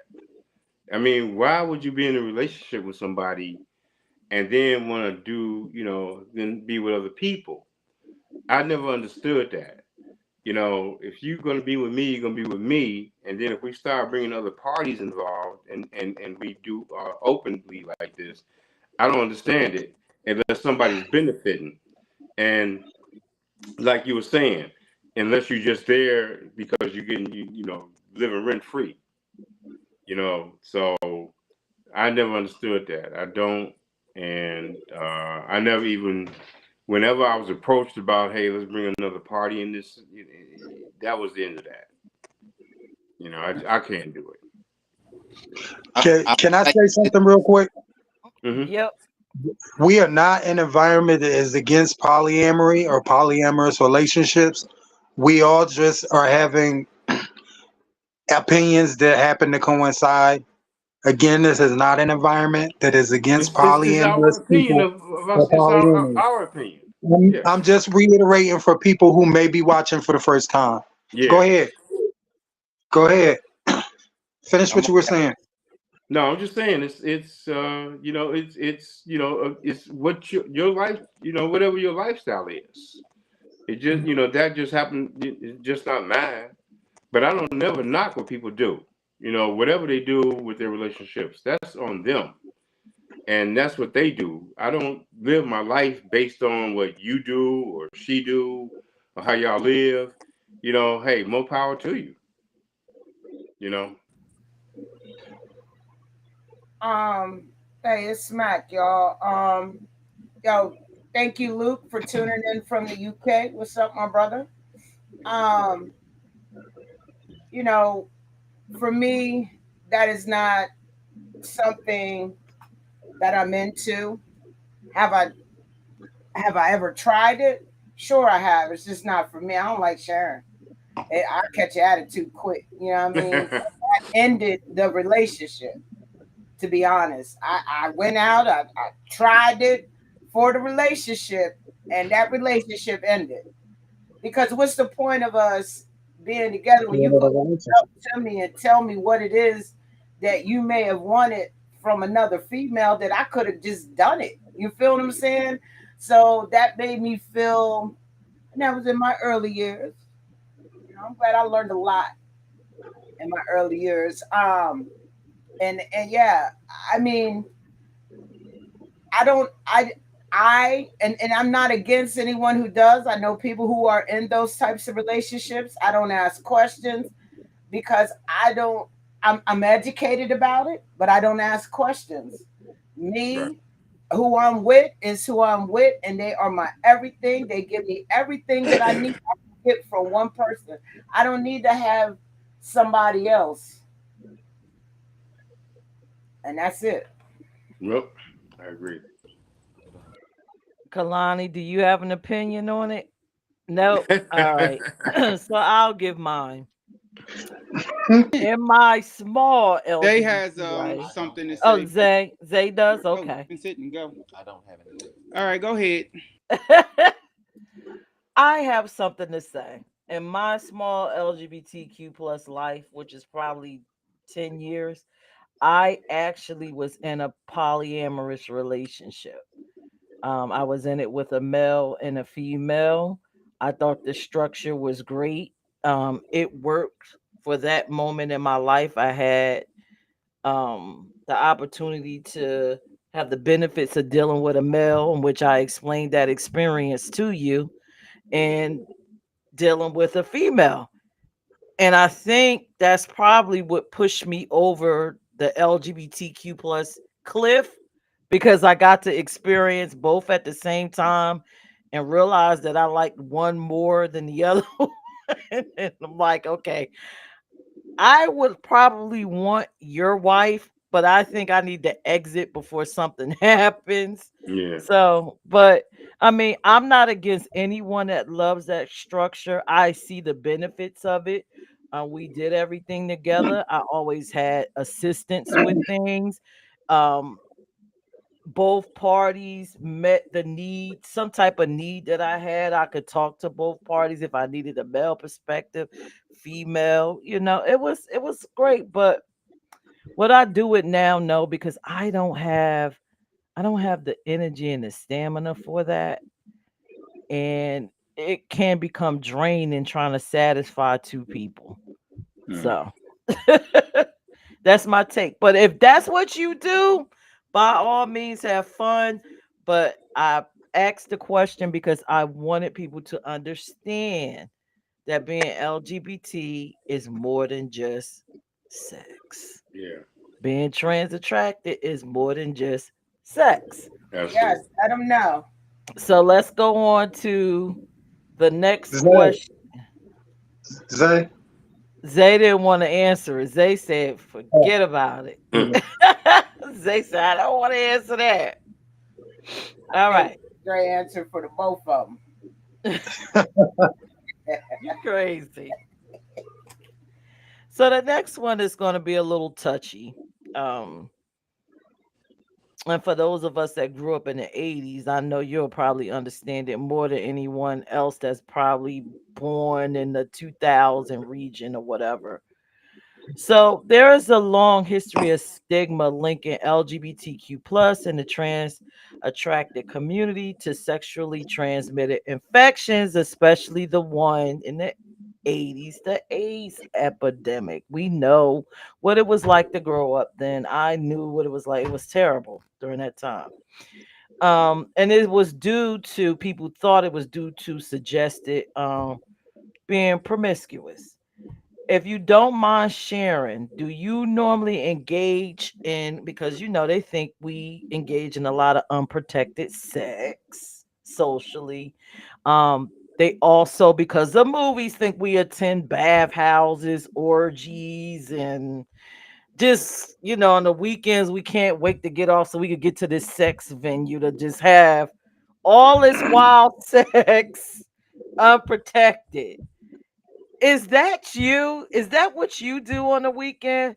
I'm gonna put Tim on the hot seat. Cause seriously, you know how they think about us. well, baby, that's never been me. That's never been me. If I have sex when I want to have sex, um, I only have unprotected sex when I'm in a consistent situation. You know, with somebody that I'm familiar with, and it's not a whole lot of jumping around. Most of the time, we're exclusive, even though we're not committed. We're just seeing each other at that time. Um, I think I told y'all in the first show. Growing up, I was I was always that friend that was the designated driver because I never had more than a few drinks, and all night long I was on the dance floor while my friends were out in the parking lot and in bathroom stalls, disappearing into the club, closed at 2 a.m. So, I mean, even when I moved to the city and came here, by myself, I have sex according to my sexual urges. I've never been interested in more than one-on-one sex. Um, I had a friend that just he was like they would just love you at the parties. So I finally let him talk me into going to one of the sex parties, and it was a beautiful home. Um, you could tell that the person that was hosting the party had money. Everybody was downstairs, fully clothed, having drinks. It was just like a setting where everybody could mingle and get to know each other and feel each other out. And then after about an hour or so of drinking and listening to music, everybody went upstairs and they took their clothes off. There was a huge king size bed, and there were like 6 or 7 ottomans in a circle around this huge room. And I was kind of excited until somebody touched me that I couldn't see, and my erection dropped. And I put my clothes on and I went home. And that's when I realized that groups, and I tried a couple of threesomes. It was something that I could do, but it wasn't something that if I was by myself, I would just wake up and say, "Hey, I want a threesome today." Did that answer your question? Yes, you did perfectly. Thank you, Tim. I'm going to put Stan on the hot seat. Hey, Stan. Mm. Unprotected sex, going into these orgies and bathhouses and sex venues and sex parties, tossing it up. Well, being that I grew up in the '80s, uh, those are things that took place. And to be honest with you, I participated in those things. It was new. I was really young, um, and but doing it maybe once or twice, I had a lot of guilt with it, and I just like knock on wood that nothing ever happened. I never caught anything, but it was just something to experiment with, and it was being done. I was 19 years old. I was working with Fashion Fair Cosmetics at that time. I was doing an internship and went to New York for the first time in my life. And back then, in like 1980, 1981, 19 years old in New York City, you know, you can imagine it was a whole world out there that, and I was battling a whole lot of things because working in the cosmetics business then, uh, it was a lot of gay guys, and then a lot of gay guys was trying to have sex with me, photographers, and they were, trying to make me feel good. Hey, Stan, having sex with a man don't make you gay, you know. And then I was battling those kind of things around me, but then again, when they wasn't around me, and then I could leave the hotel and I could creep around New York. And New York was a beast back then. 19 years old. So, and then my whole thing was the trans community, and they had trans clubs there and all this kind of stuff. And it was, my world got rocked. I'll tell you the truth. But knock on wood, survived it. I grew up but to answer the question, I participated in unprotected sex and things like that. And that was just the environment that it was, and I enjoyed it. Well, I wouldn't do it now. Just things are different with me, but no. But then I just felt it was something to do. But I'm just glad I survived it, and there's no issues and things like that. But and be honest, and I did it. And like I said before, I said this before. Anything in my life right now, if I died today, I would never. I have no. There's no regrets. And every fantasy I ever had, I mean, any fantasy I ever had, I fulfilled it.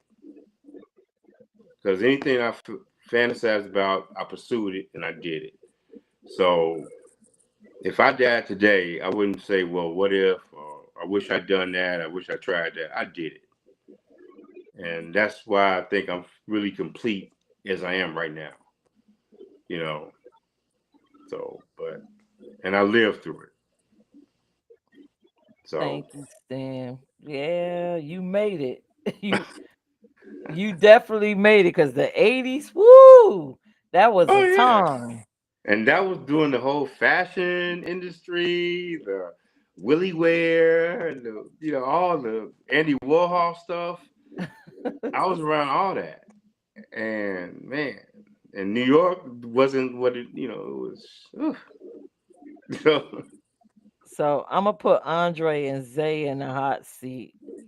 Was y'all at the bathhouses and stuff? Zay may have been prior to me, but for me, no. No. Okay. This mm-mm, Yeah. not at Oh, all. And the sex I'm wise, missing if my I'm not podcast with right now. a It person, starts at 8. then I'm not having sex. And then the people that I'm with, I make sure I get to know health All wise right. before we decide on any Well, unprotected I'll be sex. more. okay. hey, Well, Pierce, can I clarify something real quick? uh-huh. Okay, with all that said, I never went to a bathhouse, and I purposely didn't go because I was scared of those, and never been to one. Heard things about them, all that. But even though I did enjoy the sex in the '80s, I never went to a bathhouse. And even in Atlanta, right here, you got bathhouses. Uh, I don't even know what they like because to me, that's like going overboard for some reason to me. Right. You know, Right. So yeah, never been to one. So I want to clarify that part Okay. and have no Zay. Pierce, desire. Pierce, was part of the question about gay men being promiscuous? No, it was just about Okay. the assumption of all of us being promiscuous. Okay. Okay. So Zay,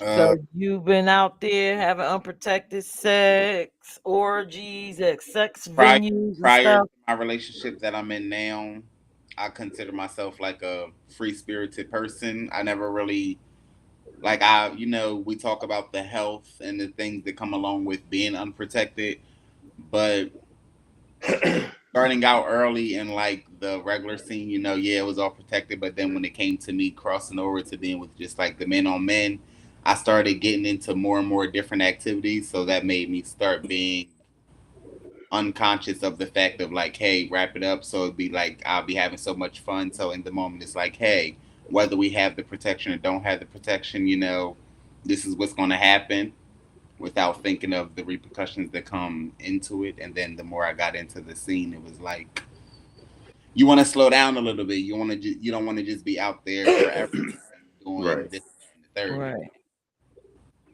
It was more so it came to a, I guess, level of respect for yourself. right. Right. Okay. Kalani, I'm gonna put you in the hot seat. Well, I was born in the mid '80s, so I didn't grow up in the '80s. I kind of grew up in the '90s. I knew of bathhouses, but I was terrified of them because you hear so many stories about what goes on there. But I actually stumbled across one after I turned 21 and walked in and got the shock of my life and have never walked in one again. Never made that mistake again. But as far as unprotected sex, I think when you first start out, you try to be as careful as you possibly can. Then you kind of get lax. So I've had some moments. I'm not gonna be like I'm such an angel, and I always had it wrapped up and all that good stuff. No, I've had a few slip ups, but yeah, no bathhouses. Thank you, Kalani. Make sure that's clear. No Thank bathhouses. you. Smack. Can lesbians have safe sex? Of course, they got all kinds of things out there. Did I use them? Heck no. Um, they got tongue condoms and all that, right? But I wasn't the person. You're not. One of my rules is when I'm out here getting to know somebody, or I'm just, what I'm saying. Um, like I ain't trying to, put my business out there like that. But if I was, and there's not been too many times I've just had casual sex, but you wouldn't get that part of me. I consider this very intimate, and that is for whoever I'm with. And when I say who I'm with, we're in a relationship and we're committed to one another. But I've never used the finger condoms. That wasn't me because I could wash my hands afterward. You know what I mean? And disinfect them. That's something that I just do. But I never been in no bathhouses. I came out in the 80s in the Eastern Shore of Maryland. And you I don't know. I guess the way in which I moved into, the LGBTQIA community, I mean, you had to move around. So silently coming from the Eastern Shore of Maryland, you just didn't have your business out there like that. Like people looked at you crazy if they found out that you were LGBT. It was pretty rough. It wasn't like some of the other panelists who were from the big cities. I was from a small city, and they ain't Right. playing. And man, it was almost like being in Africa somewhere where they try to kill you. And I've been called Bati boy before, Bati boy, and I'm like, what? What's that? I Yeah. had to go find out what that meant. We were So ostracized. We yeah, were literally ostracized. yeah. So I have a question for you Oh, because I know you're not going to get to that part, but I want you to like bring it out and educate the panel. what's that? In the lesbian community, in y'all book bags, Come on, man. Yeah. in y'all book bags, y'all have something that y'all have one for, y'all do have a form of protection. It's the dildo. You Okay. have a clean one for your mate, and then you have the. The ugly one. That's the name I gave mine. I Okay, don't know so about nobody explain else. that. All right. Oh my gosh. All right. Mom, get off of here, please. All right. So, uh, um, so I yeah, am we had so book intrigued. bags back in the day. I know I did. I can't speak for everybody else, but I had one. And then, when you're younger and you're learning, how to please the woman, certain, I didn't know what I wanted at that time. So I was, it was straight women attracted to me, didn't know nothing about it. So you have the ugly stick, you know what I'm saying? That's what I call mine, the ugly stick, but with the other word, you know what I'm saying? Remove the ST and put the D. There we go. And that is the one where you just use it on anybody. You know what I'm saying? I mean, I would clean it every now and then. Excuse me, but I haven't used a dildo in so many years because that's when I started learning about myself. That if I'm going to truly be a lesbian, I don't need that. She should be happy with the tools that I was blessed with, and I ain't had no problem in over 20 some years. I got rid of the ugly thing, you know what I'm saying? Because once you start educating yourself, you can give, with toys, you got to make sure you clean them. You give people trichinosis and things of that nature. I started educating myself and learning how to please a please a woman with what I have, everything here, and I've been doing just fine. So yeah, we did have that. You pulled that out of me. I mean, you never had to experience that. You just heard the stories, Queen. Never had to use that on my queen, y'all. Can I ask Yeah. a question? And I'm not trying to be funny, but when you Go say the ahead. tools, what tools? My hands. It could be my knee. Okay. It could be my tongue, my mouth, my ears, whatever. It's all about how you make someone feel. You got to tap into that intimacy part, and when that's all about it. So many people are so in a rush to get to, um, that level of being pleased that there's other things in there that come in between. So when that moment comes, you don't have to work so hard because you've done everything else. Man, I'm learning a whole lot. I swear Your I am. This was hands, up. massages. Yeah. Find out, Okay. what I mean? Massages, using that elbow, getting that mid back, Mac, you it's so about the Yeah. smart. touch, it's about the touch. What else is in the bag? Huh? The tools, What else is in baby. the bag? Oh, there's a whole lot in there. Um, as you mm, lube,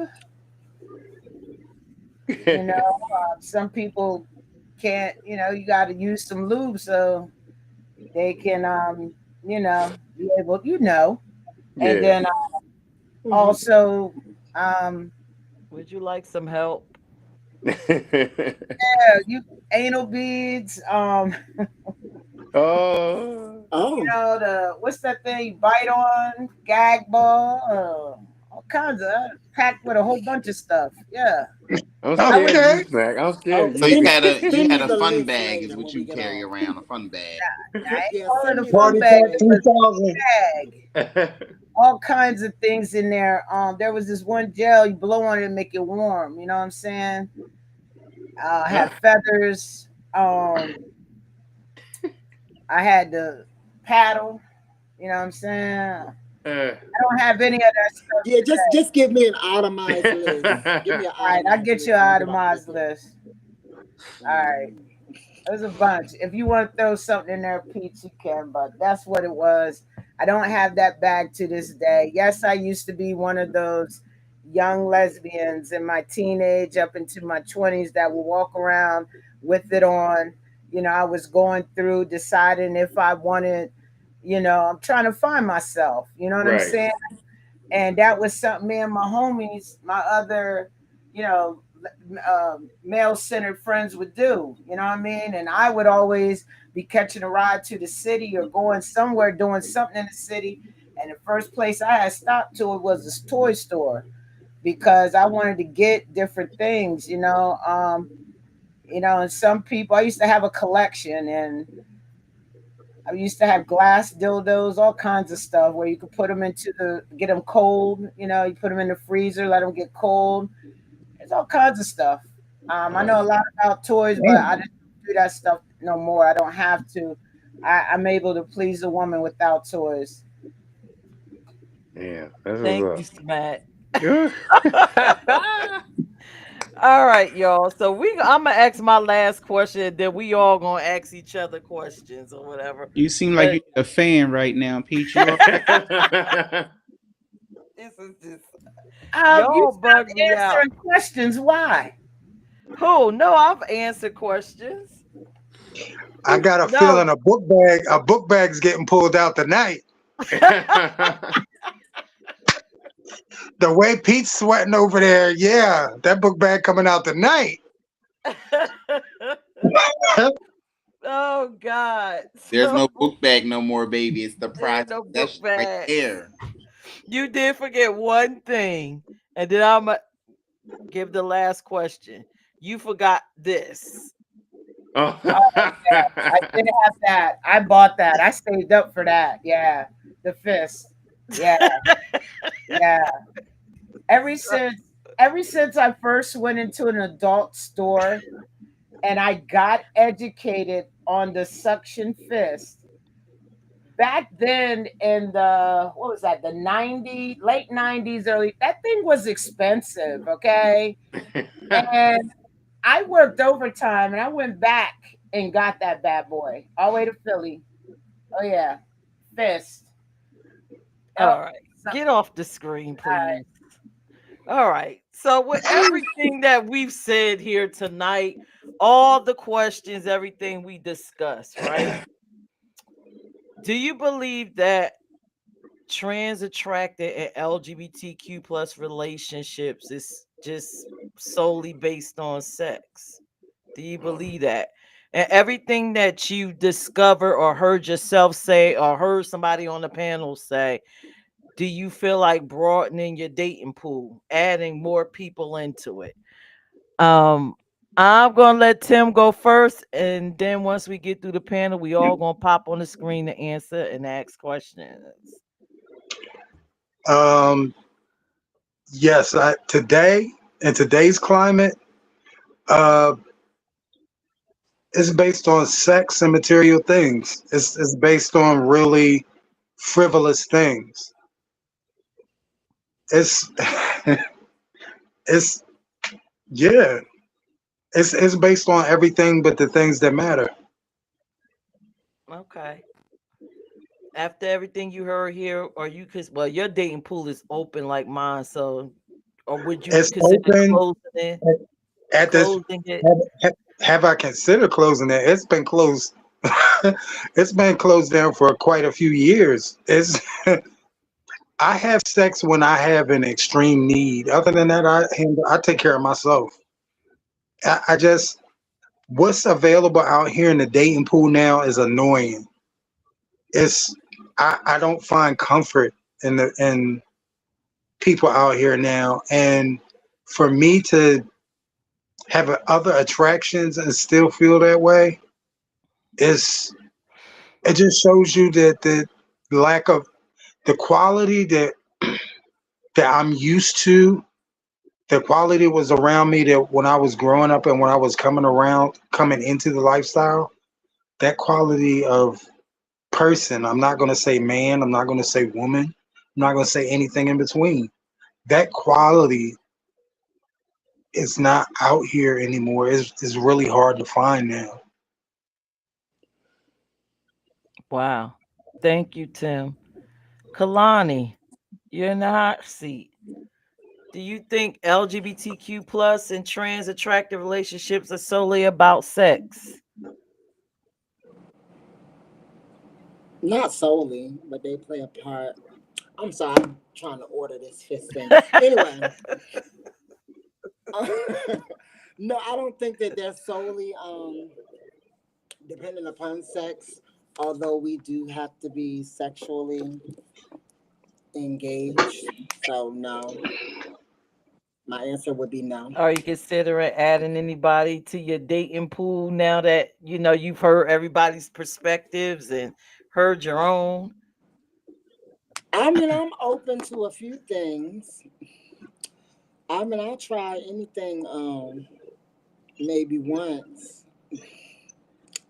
So I guess I'm open. Okay. To see, because I don't think you really.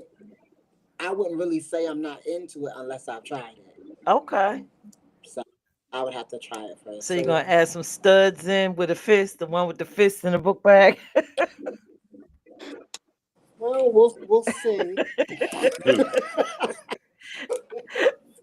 Because it's different now because the equipment I have now is different from the equipment I had before. So just trying to figure out and how to navigate through all of that is something in itself. So yeah, I might try it. We'll see. Okay. Well, you got recommendations? Not yet, but I'll find somebody. Girl, you let me know. Andre say, you in the hot seat. Before we answer, Kalani, lovehoney.com got 70% off sale right now, just so you know. Yep, it's called the bedroom drawer sale. Oh Lord. I just got the email. My equipment's still the same, but I like to update my toys. You know what I mean? Um, um, I mean, after everything I heard tonight, I mean, I never believed that the lifestyle was just all about sex. I believe that the people in the lifestyle have misconstrued what the lifestyle is about, and so they made everything sexual. I also believe that our younger people, especially in this lifestyle, have not been properly educated by their parents or by older people with wisdom. So, sex is how they answer and they respond because they associate sex with love and think if I give you some, then that means that I'm going to have you. And that's not necessarily the case. As far as opening my dating pool, If that means like opening up to become more like a open relationship or something like that, that would never happen. I believe if I have to add someone to my relationship, then that means I need to subtract somebody from the relationship. Because one plus one equals two, not three. Now adding some tools to the bag. Oh, you know the bag can ever grow. You can go from a purse to an overnight bag, from an overnight bag to a duffel bag, from a duffel bag to a sling bag. You know, throw in some closet hanging space, and you'd be all right. Build a Might as shelf. well get the rolling suitcase, baby. That's what I'm trying to told you, baby. You might as well just have a shelf. You know what I mean? And that way you can keep everything clean, polished, and displayed. Okay, so All right, Zay, what you think? no, I don't even have a answer for that one. Okay. All right, I'm gonna put stand on because y'all, stand you in the hot seat. You gonna open up your dating pool, or we all just about solely about sex, our relationships? No, I don't think I don't think it's all about sex. Um, for some people it is, and some people it's not. Um, so you know, um, sometimes it is. As far as my dating pool, yeah, it's open, but it ain't about sex, you know, and it's not about that at all. So um, it's just really right now, uh, knowing somebody, getting to know people. Um, sex. Like I said, as I got older, it doesn't be. It's not a. Like I said, it's been there, done that, had it. Any and every kind of way you can have sex. So there's nothing that anybody could bring to the table to blow my world with it. So it's beyond that. So you know, Okay. that's my answer. Thank you, Stan. What about you, Smack? It's not all about sex. Okay, let's get that out. Right. First, shout out to Luke. Somebody over in that used to watch our live streams when we did the live music reviews. Said it's 3:15 a.m. He loves the show. He's thanking us for the stream. Good perspective. He's subscribed to the channel, so that's what's up. And that's across seas, so that lets you know how far this is going. I love it. But nah, it ain't all about sex, okay? Is it a part? Oh yes. But for me in my world, a big part is and I tell and I've told Peirrce this, I got 1 minute I could be happy, 1 minute I could be sad. Like I got some few little mood swings, but I've learned how they're not as bad as they used to be because I started loving myself. You feel me? I've been hurt a lot and I never dealt some of the trauma I've dealt with, but not all of it. When I say hurt, it's not all of it's from childhood, but majority of it is in relationships where women have just done me wrong, and I just want to put it out there. And y'all in the heterosexual world, y'all get that too. Do I want to add to what I got? No, because what's mine is mine, and you can't have it. And I don't want to share with nobody, or do I want to add to it? You know what I mean? I'm crazy like that, but that's what I want to say. All right. Thank you. So everybody done answer. I'm about to put us all on the screen. Do y'all have any questions for Oh, you didn't each answer, man. other? You Oh, didn't me? answer. Yeah. Basically, I don't think our relationships are about sex only. I think it's whatever we need at the moment. The same way heterosexual people are whatever they need at the moment. I, Right. we have families. We're about love. We have steady monogamous relationships. Some of us is into polyamory. No different than heterosexual people and their structure. So we're the same. You know, we Yep. want what we want. We like what we like. So do you guys have questions for each other? Because y'all said a lot tonight. I want to say, like, real talk, as we're on here getting to know one another. The only person that I know is Tim because we grew up in the same area, Eastern Shore, Maryland, and I'm getting to learn Tim a little bit more. But do want to say, Tim, I know you said that you haven't been with someone in a while. I've been in that place before. Do you think maybe you're looking in the wrong? I'm not saying that you're looking because maybe you got to go into a different place to meet that person instead of the same place. Because I truly believe that there's someone out there for everybody. You know what I mean? I've been where you are, and that's why I had one that could take care of this, one that could, take care of this feeling, that feeling. And you get tired of that after a while. That was in my younger years.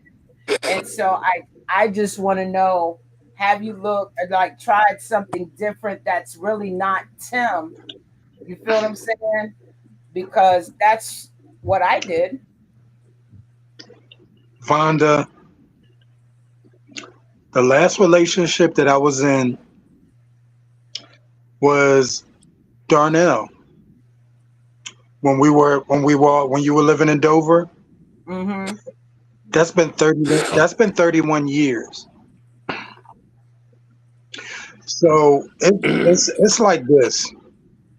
I've dated different ethnicities. I've dated from different backgrounds. I've dated different financial statuses, different upbringings, different cities. All I can say is, after 31 years in Philadelphia, I know my person's not here. I don't walk around with blinders on, but no, I'm not looking, and I haven't been looking for a long time. I'm definitely tired of being by myself, but I just don't like what I see out here. And with me being a performer and entertainer, I travel a lot from city to city. And most of the people that I'm taking more of a liking to are from down south. And even though I've been in Philadelphia for 31 years, like how we were raised back home and the things that were familiar to me from then, those are still the things that I crave, and I can't find them in the city, Vonda. And that's a large part of the reason why I've been by myself for so long, because my wants and needs are very basic, and people be wanting to add me into scenes and situations that that are not comfortable to me and don't feel like love to me. I just want something really simple and basic. I don't have a whole crazy list of demands. I'm a hardworking person. I always have a job. I always have a roof over my head. I always have money in my pocket, and I'm never asking for anything. I'm an entrepreneur on top of working. I fend for myself. Who in their right mind wouldn't want a man bringing that to the table? But I can't find people because people want to have me and still be able to do what they doing out in the streets. And that's not going down because I'm not that type of fucking dude. I will break your goddamn neck. Oh. Ooh. When my emotions are involved, I'm a totally different type of dude. I'm not abusive. Don't get me wrong. I'm not abusive, but you're not gonna fucking play in my face at all. Gotcha. Just as much as I'm a lover, I'm a very stern person. I mean what I say, and I say what I mean. And people do not want that these days. People say they want a good stern man, but they really fucking don't, because we are a brick wall, and when they run into us and they can't get their way, it's a problem. I And see, feel my door is always open, but it only swings one way. I will love you. I will fend for you. I will fight for you. I will do anything for you that I need to do, as long as you respect me and us. But when it gets to the point that you can't respect me and us, and everything you need is outside of us, then you need to be outside. I got you. I think maybe, I was just saying maybe you got, I'm just saying, come hang out with me. You might find them at the basketball court with me. That's all I'm saying. Hey, Mm. you know what? Let's You know go what, Vonda? to a different I'm place. Come completely hang with with that. me. Never know. I'm completely with that because quiet is kept. That's where I meet a lot of people anyway. So I'm definitely down with it. All right. Thank I you. have a question for Kalani. I In mean, the I could take a world, call too. I mean, oh Lord. take me to. Now, the thing is, we live in a very transphobic world. I often wonder, how is it for my trans sisters when it comes to dating, and where do you actually find your partners? How do you find spaces that is comfortable and safe? I've always wondered. Um, so it's crazy that you're asking this because that's my question. Like seriously, because when it comes to trans, anything trans, most people think automatically pre-op. So there are spaces for pre-op trans women to find men, but when you think post-op, you automatically think that they're just getting with heterosexual men, but sometimes it's not that easy. So there are apps and things, and most of the time, I can say, being on both sides of the spectrum, that most of the time, I had been with a dude, I had met a dude, I didn't go looking for him. Okay. They seem to always seek us out. So Okay. I can't say that I've ever like went on a search like I'm gonna go find me a man, I'm gonna go, club and I'm coming home with somebody. It was never like that. They always seem to find us one way or the other. Oh, okay. Yeah. Chill. Stan, Go ahead. where do you meet your women? Where, Stan like, would know. yeah, where do you go? Why would you say that, Because Kalani? I you would mean, I would know. know. You on the other side of it. So you probably know where to find us. I love it. Stan, Smack Stan. wanna know. Tell me, bro. Stan, Where do I find them? Yeah. Actually, um, I don't go out and seek them. Kind of people kind of seek me as well, but um, I do a lot with the trans community with the cosmetics. Um, and I started off with trans entertainment, so I kind of in that circle um, of things. But I don't go to clubs um, anymore. Like I used to go to like clubs and stuff. So I kind of just meet people and I'm out just doing business, networking, and things like that. Because I'm not out there, I'm not seeking anything, and I'm not searching for nothing. But I do meet them like that. I don't belong to any. I think they call it grinder and all those things. I don't do that. I mean, I just don't. It was a time I did, years Oh yeah, I ago. know about Grinder now. I had to think about it. Yeah, I heard about There was another thing Grinder. Oh called my BGC god. back then, and Kalani, you know about that, right? I might. BGC. So that was always a hookup spot, but that was like years and years. But no, It not was like years and now. I years don't. Well, ago. the next time you in Philly, you pick up my little brother Tim, and you let when you in Philly doing the makeup stuff, you pick up Tim or let Tim know where you at. And if you go to New York, you Well, gotta come past Philly. So I ain't trying to hear that. Or I have you believe it or not, I have been through Philly so long, so much that there was a street I used to go on, Broad Street, I think it was. Oh, Uh, you was hanging out 13th on Street, Broad so Street.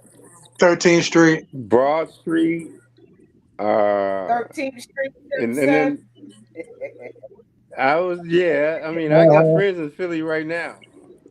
Matter of fact, during those days that in the '80s when I was in New York, I used to come down to Philly all the time. You grinning from ear to ear, You Stan. know, He sure the Sure Philly. is. They had a So, good time in Philly. hey, let me Oh, ask y'all you something. got Since some y'all talking memories about Philly, in y'all ever Philly. heard of somebody named Dee Sharp in Philly? You said what? He got some memories in Dee Philly. Sharp. Yeah, Mm-hmm. You I said got a lot of memories of Philly. Uh-huh. Dee Dee Sharp. Yeah. Dee Sharp. I was there. I was in. A matter of fact, I was there at the time Teddy Pendergrass had that accident Oh Okay. wow. Teddy when he was. Pendergrass. That's way Yeah, he back had an in the accident. He was day. a transsexual that night. Mm. Mm. And I can Oh, give I y'all some history. he been the the one. the the young lady that was in the young trans woman that was in the car with him. Right, I was there when it happened. Right, yeah. oh, that was She in there with Teddy. I was dating um Kenny Gamble. I was dating his wife, Dee Sharp, his He was ex-wife. having love TKO. Yeah, well, he did. Yeah. So yeah, there's some Okay. history with that. So I got friends in Okay, Philly. yeah, man. Okay, we got somebody big up on this joint. Because I remember all of that. Yeah, I was there.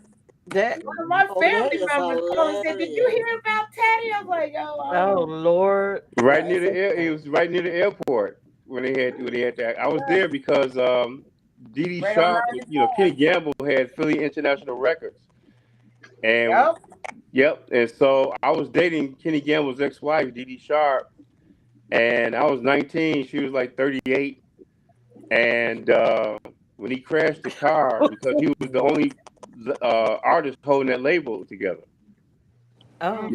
Harold Melvin and all them were kind of gone.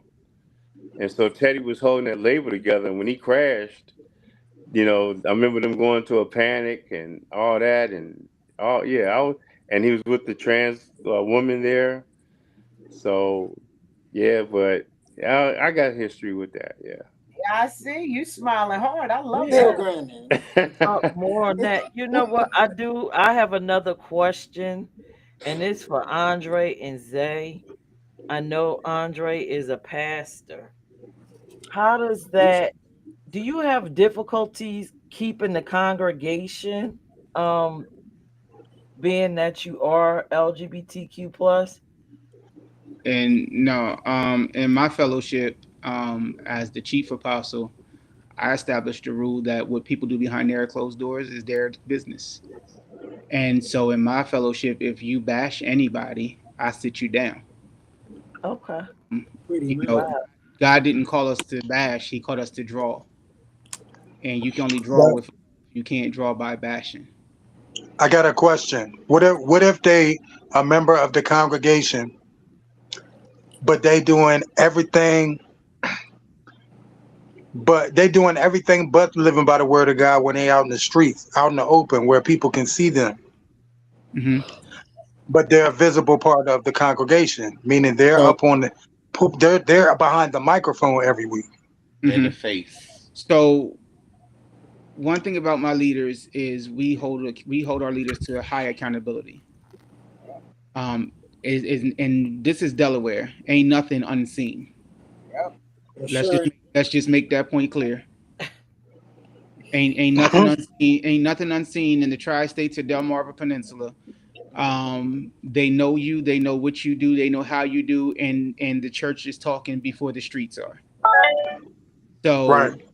So we do hold our leaders accountable because there is a walk, there is a standard you have to have. That's Bible.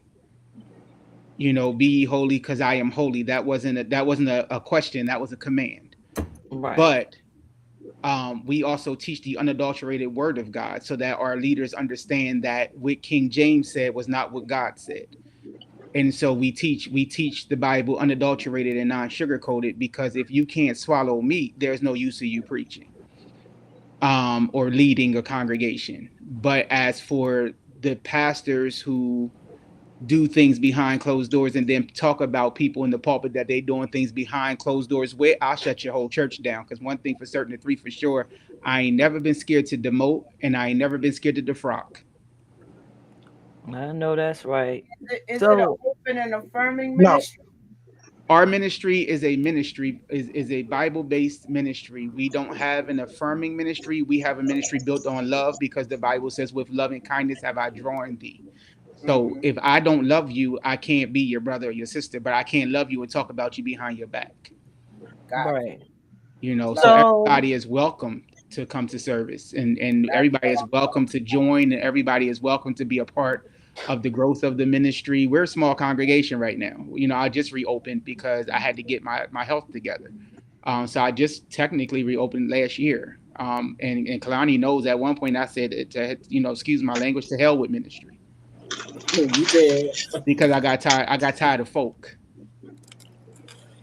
And I told, and I had I had a whole argument with God. I didn't say yes to sit and argue with a bunch of niggas. I refuse.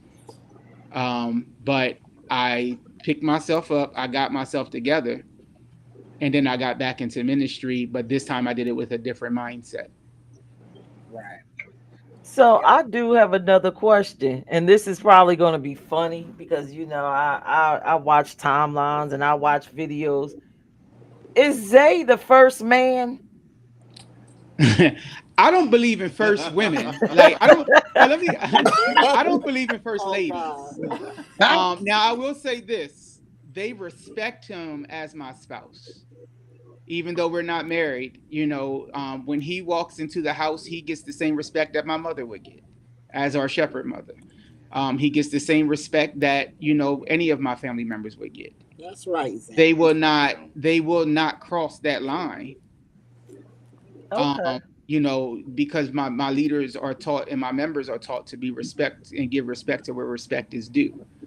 So if he decides to sit in the front row, he can sit in the front row. But if he decides to sit in the back, they'll still love him as if he was in the front row, and they'll still give him the honor where it's due. But yeah, I don't believe in titles. If it's not in the Bible, we don't call you that. The Okay. first G Peaches. First gentleman. The first gentleman. I'm the That's first. Yeah. that. Well, I just want to say, like, I've lived in Dover for a long time, and I just got back into church, and I have a church home here in Dover.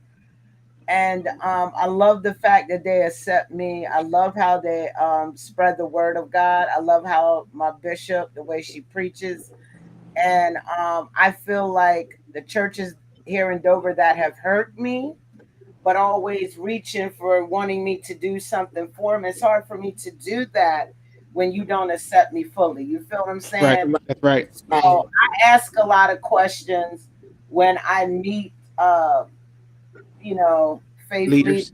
in the work that I do, Mhm. because I have to make sure that we on one accord. You know what I'm saying? Absolutely. And I feel like this is for some of the faith leaders. Like, everybody is not. They said their church is Okay. open to everyone, but I don't feel like it is. It's not. Yeah. It's You know, not. It's, It's it's not. definitely not. We have sat down so many leaders because of their lack of knowledge. And the word of God says our people perish because of it. And one thing I can't have is someone smelling like death leading a congregation.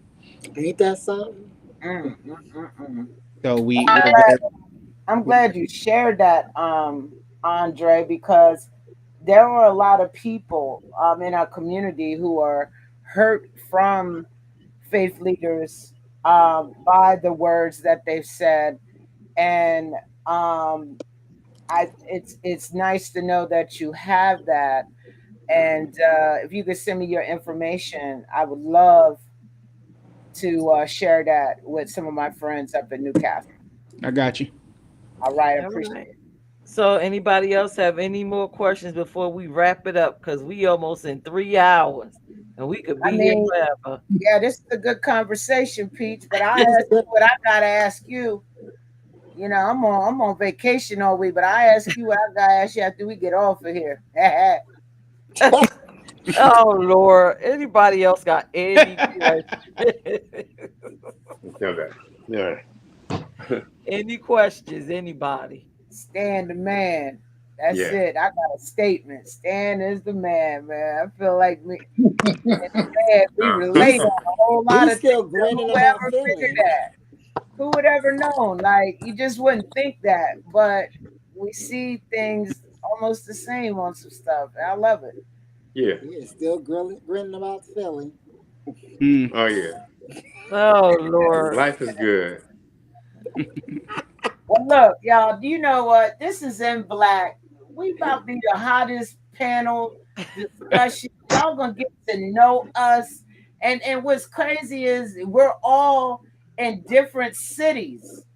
And Absolutely. like I said, only person I know I is don't everybody know. else. I'm We're just not all in different cities, son. yeah, we are. Most of us are in Delaware. I didn't say Hey, states. I said cities. Oh no. thank you, Smack. I'm I with Where, you. didn't. I where's follow. I I everybody didn't say from? follow. states, and I said cities. And even though Oh Delaware yeah. is I'm small, thinking states. you think it's states, baby. We in different cities, and we We just got all in the tri-state area. Not yeah. everybody. Well, no, Oh, except for Stan Stan. down there in Stands Atlanta. in Georgia. Yeah, baby. I'm in Yeah, Atlanta, but Atlanta, how you doing? good. I when I was in Delaware, I didn't like when I go to the store. They charge me for bags. Yeah, I couldn't they believe that. charge. Like I They took bought the some bags and away. guy asked Oh me, "Do you want a God. bag?" Like, well, Oh yeah, yeah. and And then Put that charging 35 me in for it. the Like, bag. what? They're going to stop giving us straws or yeah. bags Man. for them. And anything foam and plasticware, they trying to pass Yeah. the load on that. But Stan, stay tuned because it's coming to your state soon. Absolutely. Oh, okay. Yeah, I Yeah, live and him. I live I him. know Yeah. it's already there. in Yeah, Pennsylvania, we you know, they give you some I've done a cardboard. couple things with Peirrce in Hmm. Delaware. We come down and done some things with a couple events there. You know, yeah, so yeah, and Okay. yeah, I like it. I like Delaware. Do you You really? know, yeah, I like it there. What you And like about Delaware? Close to Philly. yeah, and hey, and you ain't that far from New York either. Ain't no But tax. yeah, You find a whole lot of them sisters in town, baby. I like Philly. Yeah, I do. No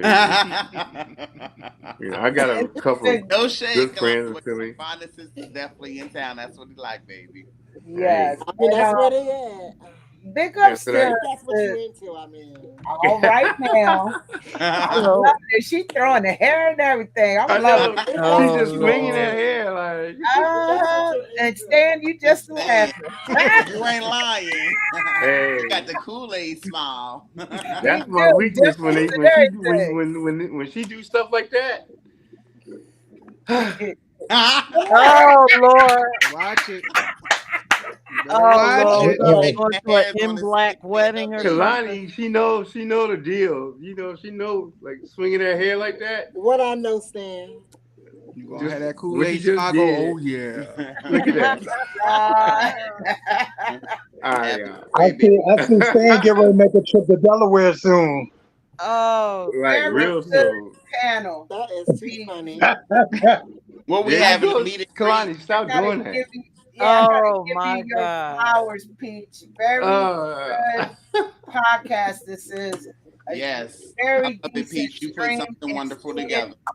I gotta give you that.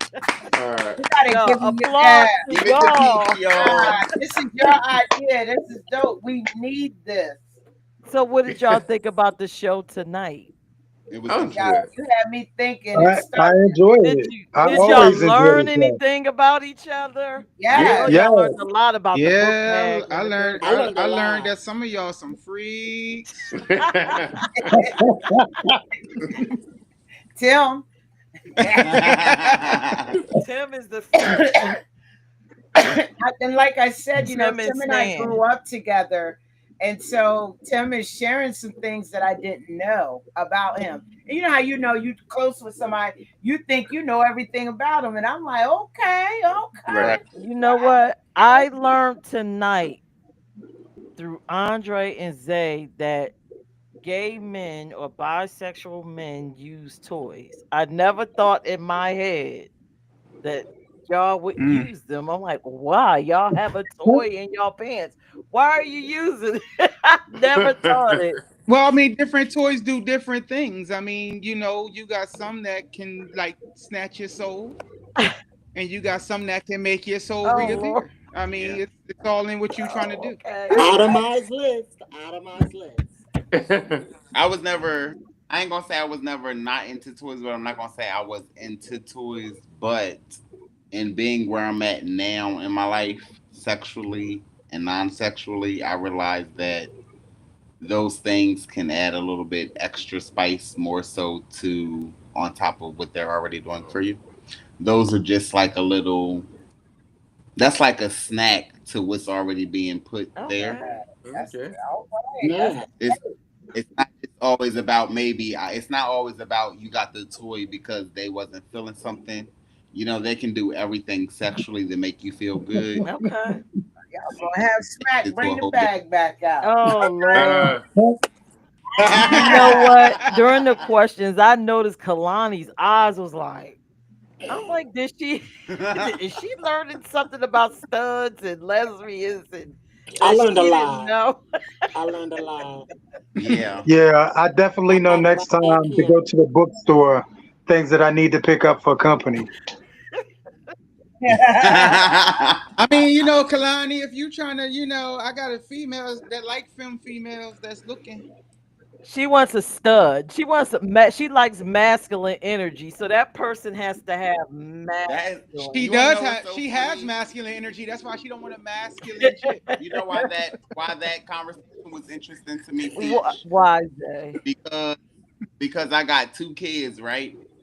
But my daughter, my first child's mother, is feminine, but my son's mother is a stud. Oh, wow. Go ahead, Yeah, Zay. it's that masculine with feminine energy Right, mix. right. Zay It's out here something making about babies. that. I don't know what it is about that for I me. said Huh? Zay out here making babies. I got a 14-year-old and a 7-year-old. 14.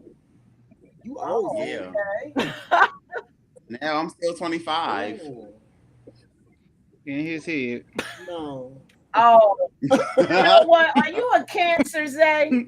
No. Now I'm a I'm Oh, a you're a Cancer. can. Okay, got it. Okay, The because sarcasm. You can't yeah, tell the yeah, sarcasm. yes. And only reason I asked because she always says she's 40 every year for a while now, and people believe that. I've been saying 35. I mean, I've been saying 25 for the longest. She's Now I'm been saying 40. 40 for the longest. I'm 40, but my neck look 50.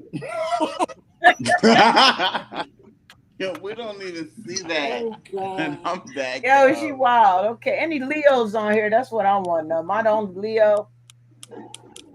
I'm lying Okay. Leos. Lord. Oh, who said Lord? You are August Leo? Yes, she's the Cancer Okay. The Leo. worst. I'm at the end of the month. Cancer Yeah. spectrum. I start fading Bless, into that little. Don't bless you you. like August 30th? Bless you. No, she like July 22nd, No, 23rd. little close 18th, but I'm starting to Oh, the glide same day as to my mom. starting to Vonda, glide to it. You August 4th, August 5th. You got it, fourth baby. August 4th. Oh, that's my sister's That's the same day birthday. as my Me godmom. and Obama, we got the same birthday. And Stan is a Gemini. no, I'm a Virgo. Mm. I was about to Uh-oh. say that. A Word. Virgo. August September? 31st. That's my Kalani, ex-husband birthday, August August 31st. 31st. you're not gonna tell Virgo. me, Kalani, what's your zodiac? I'm an Aquarius. Aquarius. Oh, Oh, I okay, figured You that are one okay. out. August. I mean, you a January Are you? Aquarius? Oh, okay. That's why we vibe because my brother and my dad are Aquarius. I'm an So Aquarius. what? Tim is a Leo. Why she Tim, keeps swinging what are that you? 24? You Tim a not Sagittarius? Libra. I'm, He's a Libra. I'm a yeah, he's Libra. a Libra. Yeah. Tim is I a Leo. figured that. Okay, same as Frankie Biv. Yep.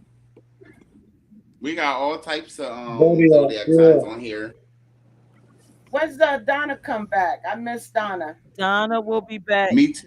I thought next she was week. tonight. She will Okay. be back next week. She's still traveling another cancer because we're great and we're wonderful and we have great Great and ideas. Aren't wonderful. we though?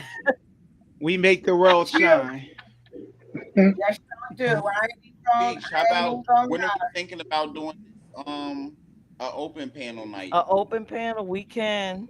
Yeah, where we have an open Hmm. panel night and we get to ask all these questions. We're gonna have questions for How them. about next week we'll have an open panel night since Uh-oh. and everybody come with questions. How about I'm two down. questions? That's the day before my birthday. Two Let's questions go. a Yep, person. two Huh? questions a person.